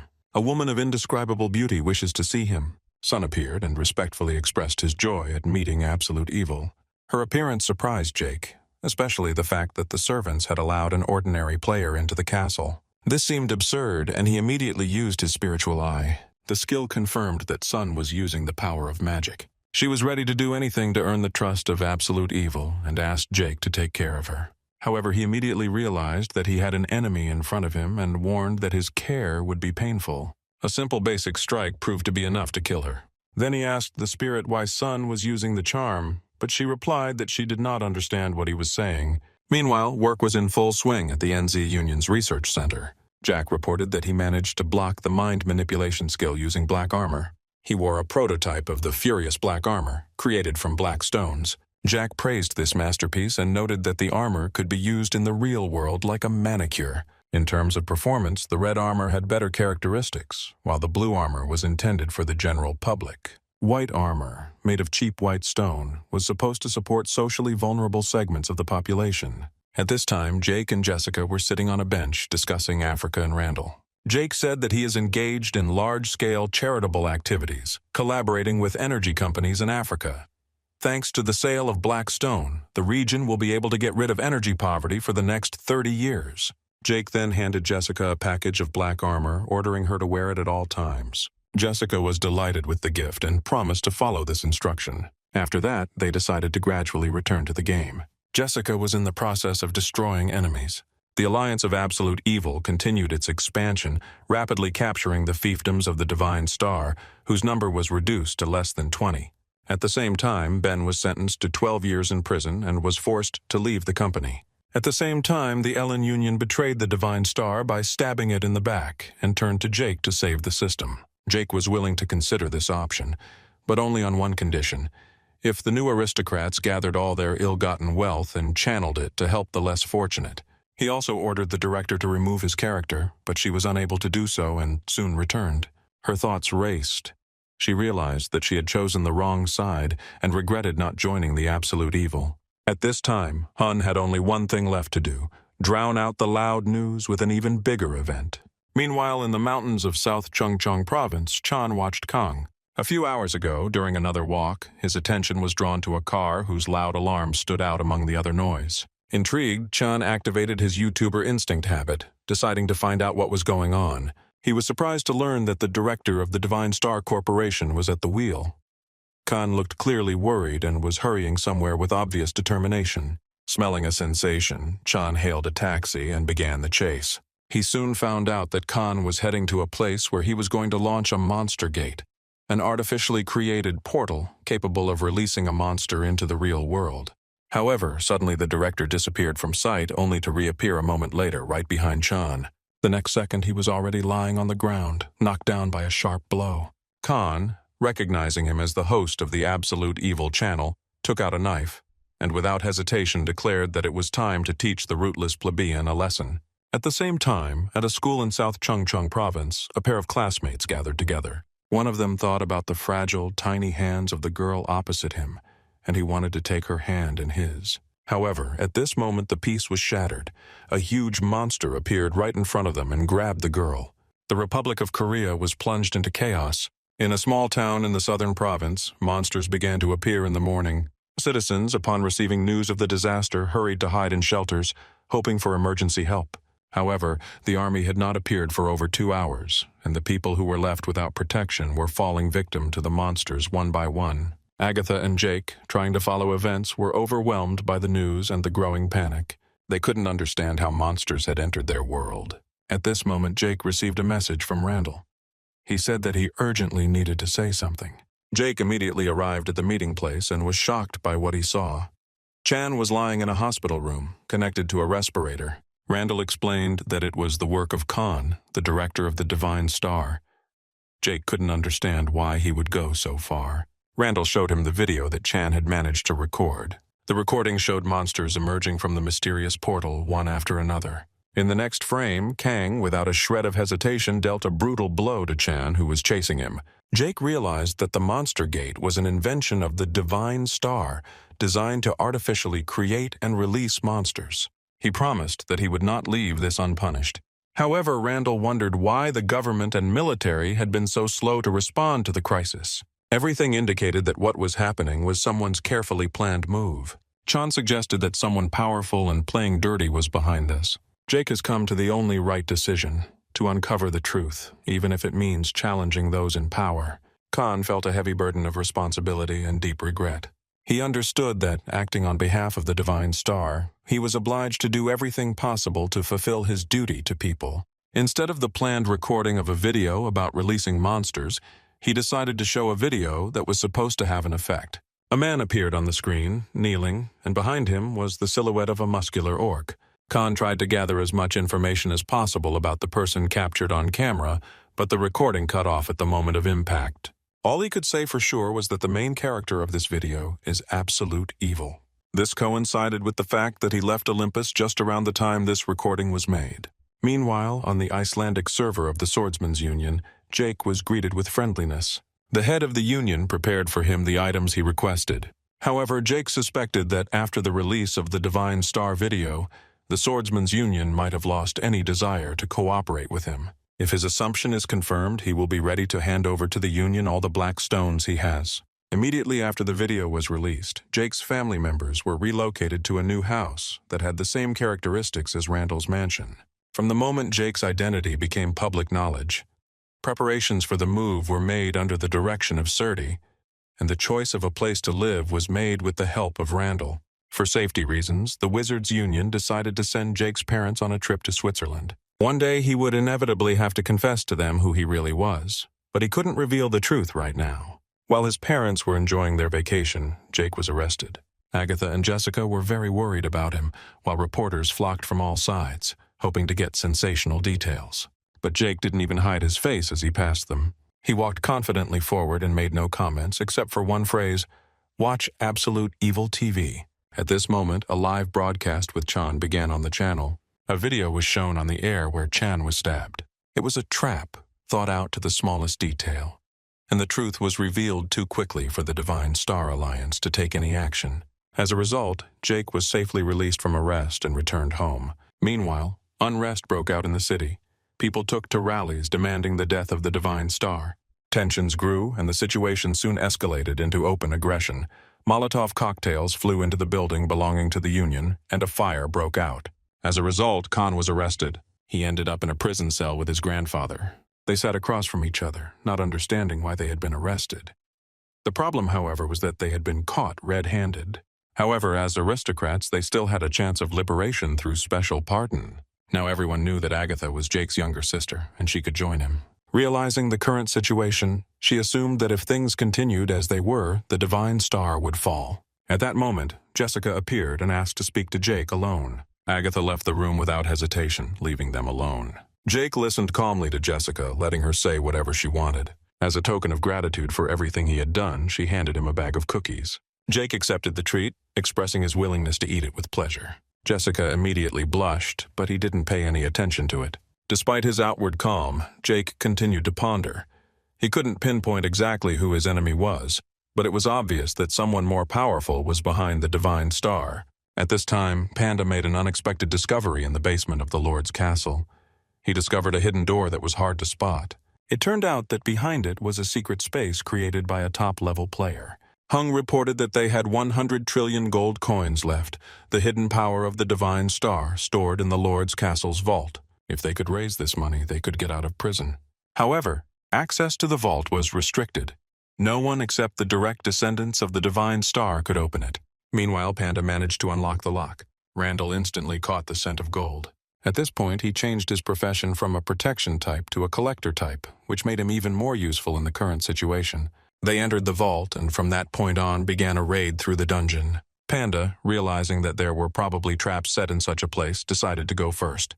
The conversation brought up a mention of a master of the upper class, a person who earned the title for exceptional achievements in each field. However, Coco acted carelessly. He suddenly overtook Panda, disregarding caution. Suddenly, he smelled an incredibly delicious smell and rushed forward. Using the skill Roar of the King, Coco discovered a new passage. It leads even deeper into the dungeon. Using the skill of large-scale pecking, Coco was rewarded with precious stones. However, suddenly a voice was heard warning them, if they took one more step forward, they would inevitably die. Jake carefully studied the surroundings and concluded that the secret corridor and the magic circle were the next gates they would have to pass through. Realizing the possible threat, he ordered Randall to activate the defensive skill. He himself, without paying attention to the consequences, resolutely stepped forward. At the same time, Hong, who escaped from prison, on the pretext that he began to feel the worsening of his chronic illness. Finding himself in a difficult situation, he decided to connect to Olympus, hoping to help. Randall activated the protective barrier. Jake used the Evil God's Protection ability, which allows him to resist external energy influences. It was obvious to the naked eye. The Lord's mana far exceeded the flows of magical energy that filled the tunnel. Suddenly, the flames blocking the path went out. Seeing this, the group decided to move forward cautiously, heading towards the next door. Suddenly, the vault, which seemed securely sealed, opened. A huge mountain of gold coins appeared before them. Coco and Randall couldn't resist the temptation. The first one greedily filled his stomach, enjoying the riches, while the second one hurriedly collected coins using automatic fundraising skills. Jake had mixed feelings. On one hand, he was pleased that they had gained access to the vault without much trouble. But on the other, such ease seemed suspicious. Suddenly, one of his recent acquisitions, a divine rank ring purchased in Iceland, began to glow. It resonated with something, awakening an ancient power. A massive black box appeared before them. The atmosphere instantly changed. Tension hung in the air. And before they could do anything, Hong suddenly appeared. Hatred burned in his eyes and his voice was threatening. He promised to do anything to end Jake. Hong rushed forward rapidly, intending to retrieve the black box that held divine-level items. However, he understood perfectly well that even with his strength alone, he could not defeat absolute evil. Jake, using the skills of the steps that conquer the heavens, easily intercepted the box before Hoon could reach it. Without wasting a second, Hong pulled out his knife and struck. The blade went straight into Jake's stomach. It was indeed the dagger of heavenly punishment, a divine-level item capable of removing a target after striking. But contrary to Hoon's expectations, Jake remained in perfect order. Even his black armor would not have been able to stop this weapon. But the reason for his survival was another artifact, the Guardian's necklace. This divine-ranked item allowed him to repel the deadly attack. Jake, without wasting any time, took out a huge sword, hinting that it also had a delete function. Fearing the possible consequences, Hong hesitated. That moment was enough. Jake landed a simple but precise blow that killed the heroic player.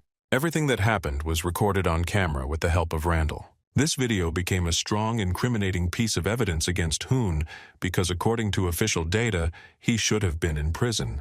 Returning with his team to Taurus Fortress, Jake brought with him immense wealth, gold, and items of the highest level. He instructed Jessica to edit the video of the compromising evidence he received, preparing to use it to his advantage. But his main goal was not personal enrichment. Jake decided to use the proceeds to create a fund to help the families affected by the Monstergate incident. He donated about $500 billion and founded the Welfare Fund. Consultants were hired to help the victims of the disaster. New jobs for social workers have also been created. At the same time, Hun lost everything, his gold, his divine-ranked items, and even his connection to Olympus. His power, influence, and resources were destroyed. However, his last hope remained only one thing: to protect his grandson. After the establishment of the Welfare Fund, its activities gained momentum. Jake soon received a call from a representative of the Minister of Employment and Labor demanding that the fund's scope be reduced. Minister Key himself proposed a compromise: little regulation, resource sharing, and peaceful coexistence. However, Jake replied that the minister should not point at him, but on the contrary, thank him from the bottom of his heart. This conversation made him think, if the minister behaves like this, then how deep is the corruption in the government?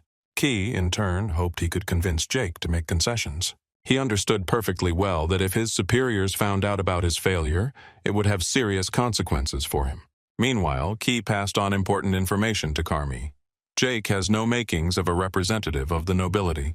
This information led Karma to conclude that it was time to get rid of unnecessary elements. He realized that he had overestimated the power of the fourth and fifth holy thrones of the Heavenly Lord. Unlike absolute evil, the power of the holy thrones had no limits and could grow infinitely through completing quests. If they reached the limit of their growth and joined forces, even absolute evil would not be able to resist them. However, instead of uniting, they acted alone and, as a result, were defeated. Thus, the ideal conditions were created for the growth of absolute evil. In response to Karma's rebukes, the Holy See began to make excuses. claiming that if he had intervened earlier, none of this would have happened. But Karma did not listen to their complaints and silenced them with the help of magic. The real reason he accepted them into the ranks of the sons of the heavenly ruler was not family ties, but their awareness of what was happening. Now he has made a final decision. In order to strengthen the organization, he will take the first, second, and sixth holy seas for himself. But first of all, you need to get rid of rotten branches. Khan, who was in prison, died suddenly, and the cause of his death remained unknown. His grandfather, overcome with grief, had no doubt that someone's hand was behind this, trying to cover up the tracks. Realizing that the matter was foul, he went to Karma, wanting to know what he had heard about what had happened. Han, who by all laws should have been in prison, ended up here. He didn't come for an explanation, he came for the truth. He asked Karma a direct question. Why did he kill his grandson? However, he never received an answer. Hong, unable to control his emotions, tried to attack Karma with a knife, but his attempt failed. Before he could do anything, a barrage of flying blades came down on him from behind Karma. The next second, it was all over.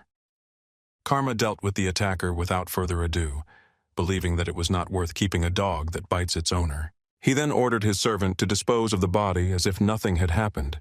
Meanwhile, Blueheart, the director of the Great Union and representative of the Elin Union, was carefully studying the latest news. Hoon's sudden elimination made her think about her own safety. If someone had removed it, it might be her turn soon. It was more than a coincidence. An emergency board meeting was called in this regard. Discussions continued, but no solution was found. They couldn't pin absolute evil to the wall, neither through a duel nor through money. All they had left to do was look for alternative ways. However, even among those present, there was no confidence that their resources could change the situation. Meanwhile, Jake has been officially crowned Lord Rapto, taking control of all of the fiefdoms of the Divine Star. He wasn't going to leave them in chaos and immediately ordered Ju and Randall to clean up before returning. Surdy, one of his people, presented a report that discussed Ellen's strange actions. Despite everything, the Union was taking unexpected steps, which allowed it to establish a close relationship with the Grand Duke of the Urfus Empire. This person had enormous power, and his support could significantly change the balance of power. In addition, the Hellenic Union received special quests from him and access to powerful weaponry, including siege weapons and star weapons. Jake understood that all this was leading to the inevitable war. They had to prepare for a clash that could change the fate of the world. However, the most disturbing thing about Surdy's report was something else. The Allied forces were carrying out quests that involved attacking peasant villages and kidnapping young players. Using them as a bribe, they tried to gain support. This meant one thing. Players became targets for attacks. There was silence on Olympus, broken only by the heavy footsteps of a few people. The man holding the sword suddenly felt a damp cloth pressed against his face. He fainted, his weapon falling to the floor with a thud. The system immediately forcibly removed him from the game. When he woke up, he tried to call the police, but blood gushed from his body. The pain paralyzed his movements, and he couldn't even move. All that was left to do was scream, calling for someone to call an ambulance. Another man watched from the sidelines, nodded in satisfaction, and contacted the director. The experiment was a success. Meanwhile, in Prune, the people welcomed their lord with a storm. Jake's influence on the development of the territory was enormous. Under his leadership, agricultural land expanded and soil quality improved significantly. After another elevation, a sculpture identical to the altar in Nan appeared in the city center as a symbol of growth and prosperity. However, despite the successes, one disturbing piece of news remained. The players who were attacked by Ellen and the Grand Duke have still not been found. Jake didn't understand what exactly had happened to them. He instructed Serda to report immediately if any information emerged. In addition, economic issues arose. With the expansion of the territory, it was necessary to revise tax policy. However, after analyzing the financial situation, Jake concluded that the incoming payments were already sufficient and no adjustments were needed. This news caused a storm of joy among the people. People began to sing and dance right in the streets, expressing their gratitude. The joy of the residents affected Jake himself. He unexpectedly received a level increase. The new level brought him a powerful skill, global detection. Wanting to feel it immediately, Jake activated the ability. He immediately sensed a powerful source of energy 12 kilometers west of Velikapruna. There, in the crater of the volcano, something unusual was happening. Blueheart and Lamian were preparing an attack. They deployed a fourth-rank siege weapon, Shay. Their plan was simple. Destroy the castle walls in 2 stages and then deliver a precise blow to the absolute evil. Suddenly, new information arrived. The target of the attack had changed. Shay was now reconfigured for close-range attacks. The first stage of the attack was complete, and the main mechanism was activated. A bright green beam burst from the installation, rushing straight towards Lord. But Jake wasn't going to stand idly by. Using his magic, he stopped the attack and made a decision. This blow was a declaration of war. He responded without hesitation with the same. The war with the Hellenic League began. Jake single-handedly destroyed 3 siege guns and 60 mages. No spell harmed him thanks to the effect of the necklace. Not wanting to waste time, he decided to turn back, completing his attack. Blueheart couldn't understand how Jake had located Shay and managed to take a direct hit without a scratch. But what was even more surprising was that he had openly declared war on them. Soon, a servant approached her with more disturbing news. Another player had died, a victim of tribute. Her thoughts were confused, and she could not understand what exactly this crazy Grand Duke was doing. In the end, she ordered to contact the right people and convey that the Union officially offers cooperation. Meanwhile, Jake arrived at the Great Nan. He activated Nan's flame, thereby satisfying the conditions of the hidden part of the task. The conditions referred to the need to strengthen divine rank items, which required 7 trillion gold coins and 2 black stones. After a while, Jessica arrived. Jake handed her the matching ring. However, to activate it, you need to use the set effect, which meant the system had to recognize them as a pair. Hearing this, Jessica kissed Jake without hesitation. Both were confused, but decided to test the ring's effect. As a result, they became virtually invulnerable to attacks associated with the fire attribute. Jessica was pleased not only with this, but also with the fact that now Jake would punish anyone who dared to harm her. At this time, a meeting of the Great Union was taking place. Ellen made a proposal, emphasizing that they had only 2 options left. Either absolute evil would fall first or they would. She insisted on an all-out war against him, believing it was the only way to protect their existence. As a result, a decision was made. The Union must destroy Jake at all costs. A few days later, the Hellenic Union launched an attack on Pruna. Jake didn't know if this was a desperate attempt by the enemy, who realized there was no way back, or if they had a plan capable of defeating him. Meanwhile, Chan's camera was recording what was happening, but was suddenly attacked. The enemies turned out to be a tank division, encased in strong metal armor. Jake quickly estimated the enemy's numbers. There were about 50,000 of them. Jessica was worried about him, but he remained calm. This time he decided to fight without using Mercury Strike. He ordered everyone to prepare. The castle gates opened and only 3 people entered the battlefield, himself, Jessica, and Randall. The president of the Handel Union, a man named Junior, was amazed to see only 3 opponents before him. However, his advisor, known as Blueheart, warned him that Ultimate Evil was not just a title, but a designation for a player who had real power. When Junior learned that it was Jake who had come out of the gate, he immediately ordered the tank units to take up combat positions. On command, the enemy opened fire. A deafening roar filled the battlefield, and shells hurtled toward Jake. However, he activated Evil God's defense, and the attack proved pointless. Stopping before his enemies, he demanded an explanation. What was the reason for this attack? However, there was no answer. Junior decided to bide his time while his mages prepared 3 barrels of a level 4 anti-personnel weapon. At the command of the Blueheart, a powerful weapon was activated. A colossal stream of fire erupted from the ground, illuminating the battlefield with a blinding glow. It was an earth-shaking spectacle, capable of incinerating anyone who found themselves in the hit zone. However, the ring protecting Jake's body completely neutralized the attack. He didn't receive a single scratch. Junior, irritated by the ineffectiveness of his attacks, went on the attack, accusing Jake of disturbing the peace. But the man was already ready to answer. Jake decided to teach him a lesson and rushed into battle. The blond man looked at Jake intently, declaring with undisguised interest that he was completely to his taste. However, Jake was not going to waste time on empty talk. He was too lazy to get into an argument, so he suggested that the man immediately start a fight. It turned out that this man was the president of the Eskai Union. His goal was clear: to obtain the absolute evil. He initially targeted Jessica. Jessica tried to defend herself, but the enemy forces were large. Randall, noticing the attack on her, became enraged. Who dared to attack the right hand of absolute evil? He rushed into battle, ready to protect her at all costs. Fortunately, thanks to the sentry's necklace, Jessica was able to withstand the blow, taking only half the damage. However, the situation remained tense. Jake decided not to delay and deal with the white-haired man himself. He activated the Inferno Flame skill, releasing destructive energy. The president's allies felt alarmed. A vast magical force vibrated in the air, growing on a scale beyond their comprehension. The troops were immediately ordered to take up defensive positions. However, they had to retreat hastily in the face of the impending danger. Meanwhile, Blueheart has already begun preparations for the next phase of the plan. At the same time, the head of the Union officially announced the hunt for Jake, intending to make him his warrior. This irritated Jake. He was not going to obey or tolerate anyone's intrusion. Therefore, he soon mercilessly dealt with the white-haired man. Jessica wasted no time in summoning her death soldiers and forcibly resurrecting the enemy as undead. Now he was completely under her control. Her determination and cool approach to the situation were impressive. But the battle didn't end there. Jake felt a magical force coming from afar. The next moment, a powerful accumulation magic was aimed at him, Water Dragon's Breath.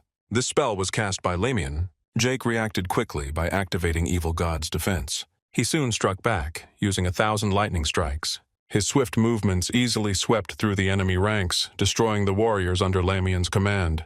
In the midst of the battle, Jake heard a whisper from Surdy. The message was alarming.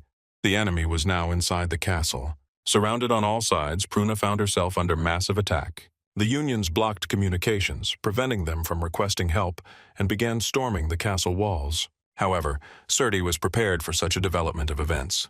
She already had a plan prepared in advance in case of such a threat. 7 great alliances had come together, so the attack promised to be large-scale. Meanwhile, Jake, seeing Coco's appearance, immediately ordered a return to Pruna. He activated the skill, Steps That Conquer the Heavens, intending to get to the location as quickly as possible. But suddenly his movement was interrupted by a black cube. At the same moment, the Hellenic Union managed to capture absolute evil. Everything went according to their plan. The black cube turned out to be the Black Prison, a trap specially created by the Grand Alliance to detain Jake. The situation came under the control of the Hellenic Union. Once inside, Jake quickly realized that he was imprisoned in a special space. However, he was not going to accept this. He immediately called in the Taurus cavalry, estimating that it would only take them 30 seconds to break through the barrier. But it was too long. Using the skills Space and Encourage Evil, he reduced the destruction time to 10 seconds. The cavalry raised their spears, preparing to deliver a devastating blow. Combining their efforts, they began to break through the trap. Cracks soon appeared on the surface of the cube, which quickly grew. In a moment, Jake and the cavalry were free. Blueheart, seeing this, was deeply shocked. She couldn't believe that the carefully prepared trap had proved powerless against Jake. Meanwhile, the president of the Grand Alliance, Jian, known by the nickname The Real Man, realized that he would have to confront Jake personally. They had to hold him back at all costs to buy time for siege weapons. However, Jake moved at such a speed that it was almost impossible to record his migrations. Despite this, the plan of the Hellenic Union was already being successfully implemented. The 4th-rank siege weapons managed to fire 2 salvos at Pruna, but their attack failed. Jake proved to be faster than the projectiles. A powerful explosion sounded in the air. He had not expected his opponents to be able to mount such an attack. Now he was ready to respond with all his might. From a bird's eye view, Jessica and Randall watched the battlefield, amazed by what was happening. Jake had already reached the fortress wall and had time to deliver the decisive blow. Using Mercury's super punch, he crushed his enemies. However, the enemy commander was not going to surrender. He ordered a final salvo, hoping that the precise coordination of the attack would ensure their victory. But Jake didn't give the enemies a chance. As soon as he noticed the preparations for the attack, he used his skill again, completely repelling all the opponent's attacks. The result was obvious. All Union presidents suffered a crushing defeat. Cries of admiration echoed across the battlefield. All who saw what was happening praised Jake, recognizing his unparalleled strength. The alliances that had planned for victory faced complete disaster. Their plans had failed, and now they were faced with the terrible reality that if they did not stop the absolute evil, everyone would perish. But the situation was getting worse. Alarming news arrived. The player, Jean, who had previously been handed over to the Grand Duke, had managed to escape. He was subjected to horrific biological experiments and torture that lasted for several days. Exhausted and barely alive, he reached Jake's castle and revealed the terrible truth. Ellen was involved in this nightmare. Jake was shocked by what he heard. Not only Chan, but also many other kidnapped people ended up in the hands of the Duke. Realizing the full gravity of the situation, Jake thanked June for his courage. Now he will investigate this case himself and find the culprits. After leaving the system, Chan will be sent to a residence prepared for him, where he will receive the necessary assistance. But that wasn't the end of the matter. Jake ordered Ju to set up an offline meeting with Union President Jin. It's time to deliver the final blow. The Great Union must fall, not only in the game, but in reality. The time has come to rid this world of all its rot. An emergency meeting with Randall and the Union President Jean was held immediately after receiving information about the Grand Duke and Ellen's connections. Both high-ranking officials were determined to investigate the atrocities committed by them. They also actively participated in the protection of victims. Meanwhile, Jake's side was to find the Grand Duke. Jake's maximum level of infamy activated an altar that responds to numerical reputation, marking the end of the quest. The black flame, symbolizing Schulter's descendants, flared up, causing Jake to experience true fear. However, at the moment the flame was in an invisible state, accessible only to the eyes of absolute evil. One black stone was used for camouflage every 168 hours. Having used up the stone, he changed the color of the flame. The activation of the flame affected the feud. The level of possessions increased, and the fortress wall began to regenerate automatically.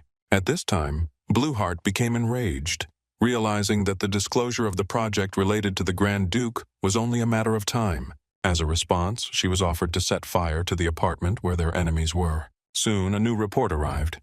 A large deposit had been discovered near the managed fiefdoms. This resulted in a significant increase in the chance of rarer and more valuable items dropping by more than 50%. This change effectively marked the opening of a new season on Olympus. Agatha was happy to see that after so much time they were working on the same team again. However, despite the need to complete the quest, the situation began to escalate. The entrance to the territory was completely blocked by level 5 protective weapons. Jake had to use force to break through. From the top of the castle came the cries of Blueheart. Jake understood that she had illegally occupied his hunting grounds, and he decided not to let it go unpunished. By applying a super-destructive blow, he concentrated all the force of the attack at one point. At this time, Panda and Randall watched what was happening, feeling the pride of the Lord. The destroyed wall was restored instantly, which caused the activation of a 4th-level defensive weapon. Lamian, in turn, threatened to rub her nose in the absolute, preparing for further battle. The lightning attribute has been set. Verdi only adjusted her mana flow slightly to prepare for the attack. At this moment, Lamian gave the signal for the battle to begin, but before firing, Verdi suddenly changed her attribute to fire. Jake instantly released fireballs, destroying his opponents with one powerful blow. Verdi could not contain her joy and jumped for joy. Randall, taking advantage of the situation, took Lamiana's mantle as a trophy. Meanwhile, Surdy reported to Jake that Pruna had been raided by an unknown force during his absence. It seemed to the attackers that the fortress was about to fall, but after a few blows they realized that it was pointless and retreated. By the time their operation was foiled, the outcome of the battle had already been decided. Thanks to the fortified walls, the enemies were unable to cause any damage to the fortress. After that, Jake and his team headed to the Valley of Fire. This place had enormous privileges, and it was obvious that expeditions from other continents would eventually begin to arrive here. Panda announced that he would follow them, remaining in stealth mode. Unable to bear the unbearable heat, the team remained at the beginning of the path, while Jake and Jessica continued on. They discovered the fire source, a key point in the valley. However, to enter the fire temple, level 85 was required, which Jake did not yet have. So he decided that Jessica would go hunting with Agatha and he would take care of leveling up. At this time, Blueheart learned that Esgai had left their alliance. The reason was that he had fallen in love with Jake and was now looking for another way to get him. They decided to take a neutral position, pretending to know nothing about the Grand Duke. Soon, word came that Jake had appeared in the hunting grounds of the mountains. He was methodically tracking down all the monsters, intending to use them to quickly level up. Agatha unexpectedly asked Jake to disconnect from Olympus for a while. The reason was serious. An unexpected guest came to their home. It was Kang, the former director of the Divine Star Union. The words that he would die here came out of his mouth, but Jake didn't understand what he was talking about. To show that he was not going to attack, Kang put on handcuffs himself. He began to speak of the Mistress and the Holy See, and his words confirmed Jake's fears. Kan was a member of the Sons of the Heavenly Ruler Guild and was going to tell about its leader, Karma. This man controlled large unions and had influence over high-ranking government officials. Suddenly, Khan felt bad. This was Karma's ability, which works even in the real world. He explained that it was a curse. If someone betrayed Karma, they would not be able to escape. Death would overtake them. With difficulty coping with the pain, Kang told him about the secret space under the Divine Star Building, where an important item was located. He begged not to let Karma take possession of this artifact. Having said this, he died. Jake immediately contacted Union President Jong, Jin, and Randall. Randall suggested that political circles would try to quietly hush up the matter. The NZ Union itself never had any dealings with Karma, but other presidents and directors of major unions were aware of him. Jake wondered if Karma was so dangerous that he could easily eliminate the Divine Star. According to Khan, he went to the old storage facility of the Divine Star Alliance. There he managed to obtain several items, including a huge chunk with a reserve of experience points, the result of the Union's research. Thanks to this, Jake gained a huge amount of experience and increased his level to 90. Later, the head of the NZ Union asked what Jake thought about his granddaughter Ju. However, he replied that he already had someone he liked. The next day, Jake visited the Fire Temple with Jessica. He quickly cleared the Valley of Fire, after which the hidden part of the dungeon was activated. The great servant of Lord Inferno has awakened, the boss monster of the Fire Temple, a priestess nicknamed Ifrit. But this time the conditions were special. The Ifrit provocation had worked in the temple, and now he had to find and kill her within 2 hours. If he fails to complete this task in time, he will lose the absolute evil class forever. The Temple of Fire began to collapse, and with it the only way back disappeared. The entrance they entered through collapsed, cutting off their escape route. The system threatened to remove them from the game, scaring everyone inside. Jessica grabbed Jake's sleeve in a panic, not knowing what to do next.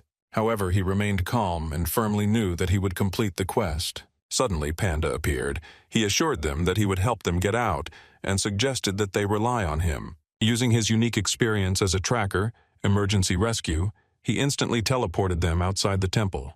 At the same moment, the ring on Jake's hand lit up, indicating the direction. He did not hesitate and immediately moved forward. After many moves, Ifrit finally reached a point where she could feel the strong and stable energy of Mr. Inferno. This place turned out to be Jake's castle. From the height of the walls, Surti watched the situation, assessing what was happening. She immediately gave the order to evacuate everyone to the inner castle, anticipating a possible threat. Meanwhile, Ifrit headed to the agricultural sector. She decided to take over the territory and burn everything to the ground in order to build a new temple to Lord Inferno on this site. However, her plans were not destined to come true. Jake stood in her way. His sudden appearance angered her.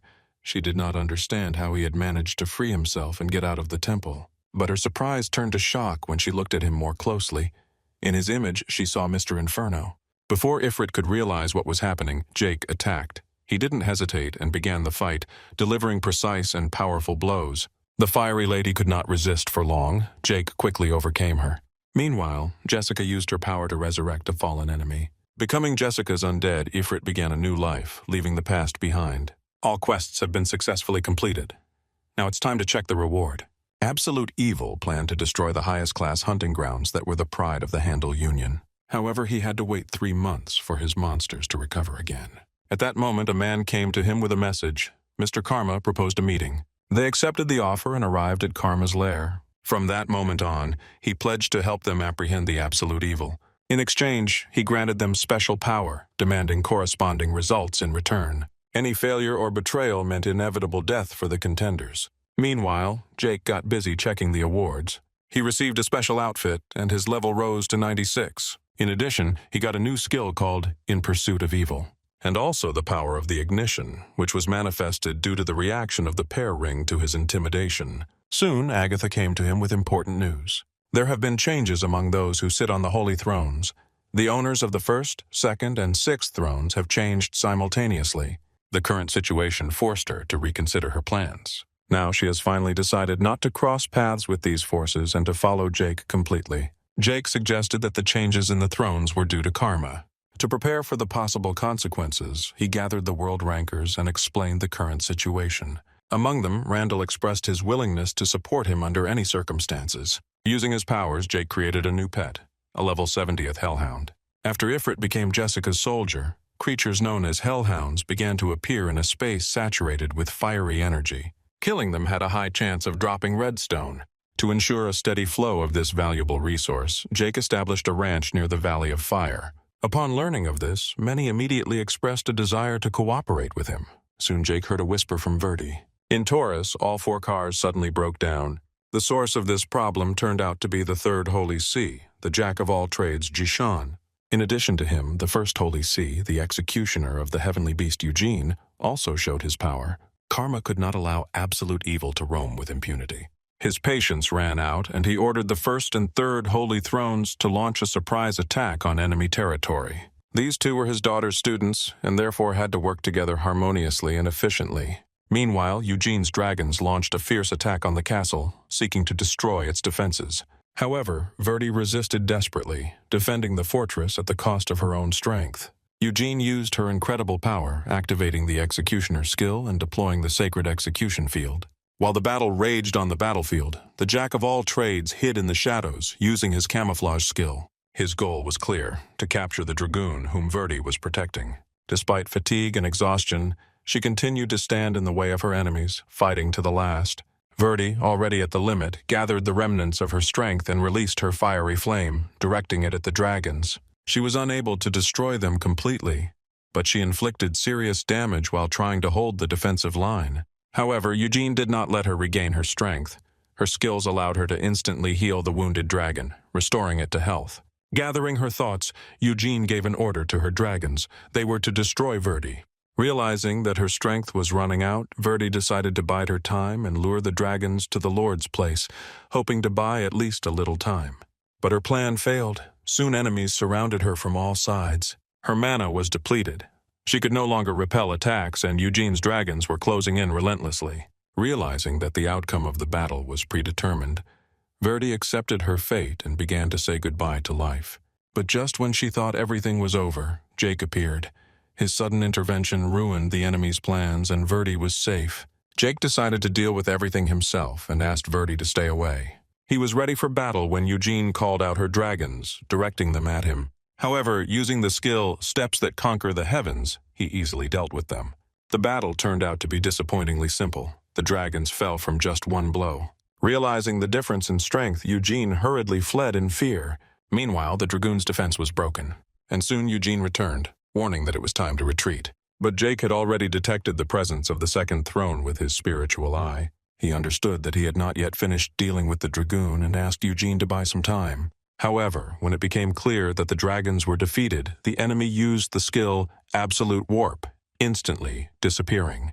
But Jake managed to activate the ignition force, inflicting continuous fire damage on the enemy. The system soon confirmed its success. 2 holy seas were destroyed. As a reward, he received a huge amount of experience, reaching level 99. A colossal force emanated from him, filling the space around him with energy.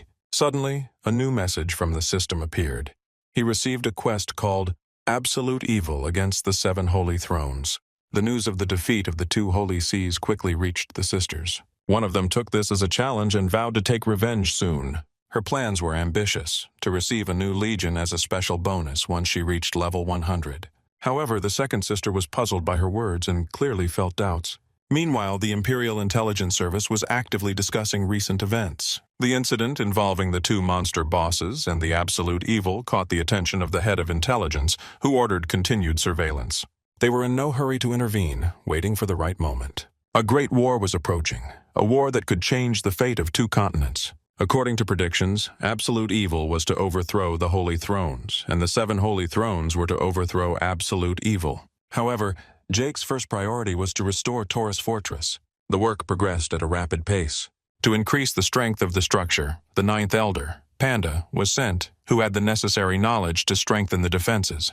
But in the midst of the restoration work, an incident occurred.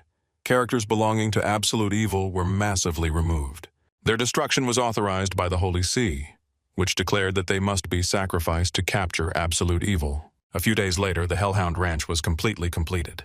The Valley of Fire, once a dangerous place, has now become the source of an endless supply of redstone, and its landscape has become filled with fire. Soon, a new boss monster appeared in the territory, the Hell King Hound. However, Jake quickly dealt with him, demonstrating his absolute superiority. As soon as the battle was over, Coco's attention was caught by a red stone. Without thinking, he immediately pounced on it, intending to eat it. But the question remained: how safe was it for him to absorb such a dangerous and powerful resource? Suddenly, an ominous presence loomed over the area. The 5th Holy Throne, John, had arrived. Her intentions were clear. She had come to destroy Jake.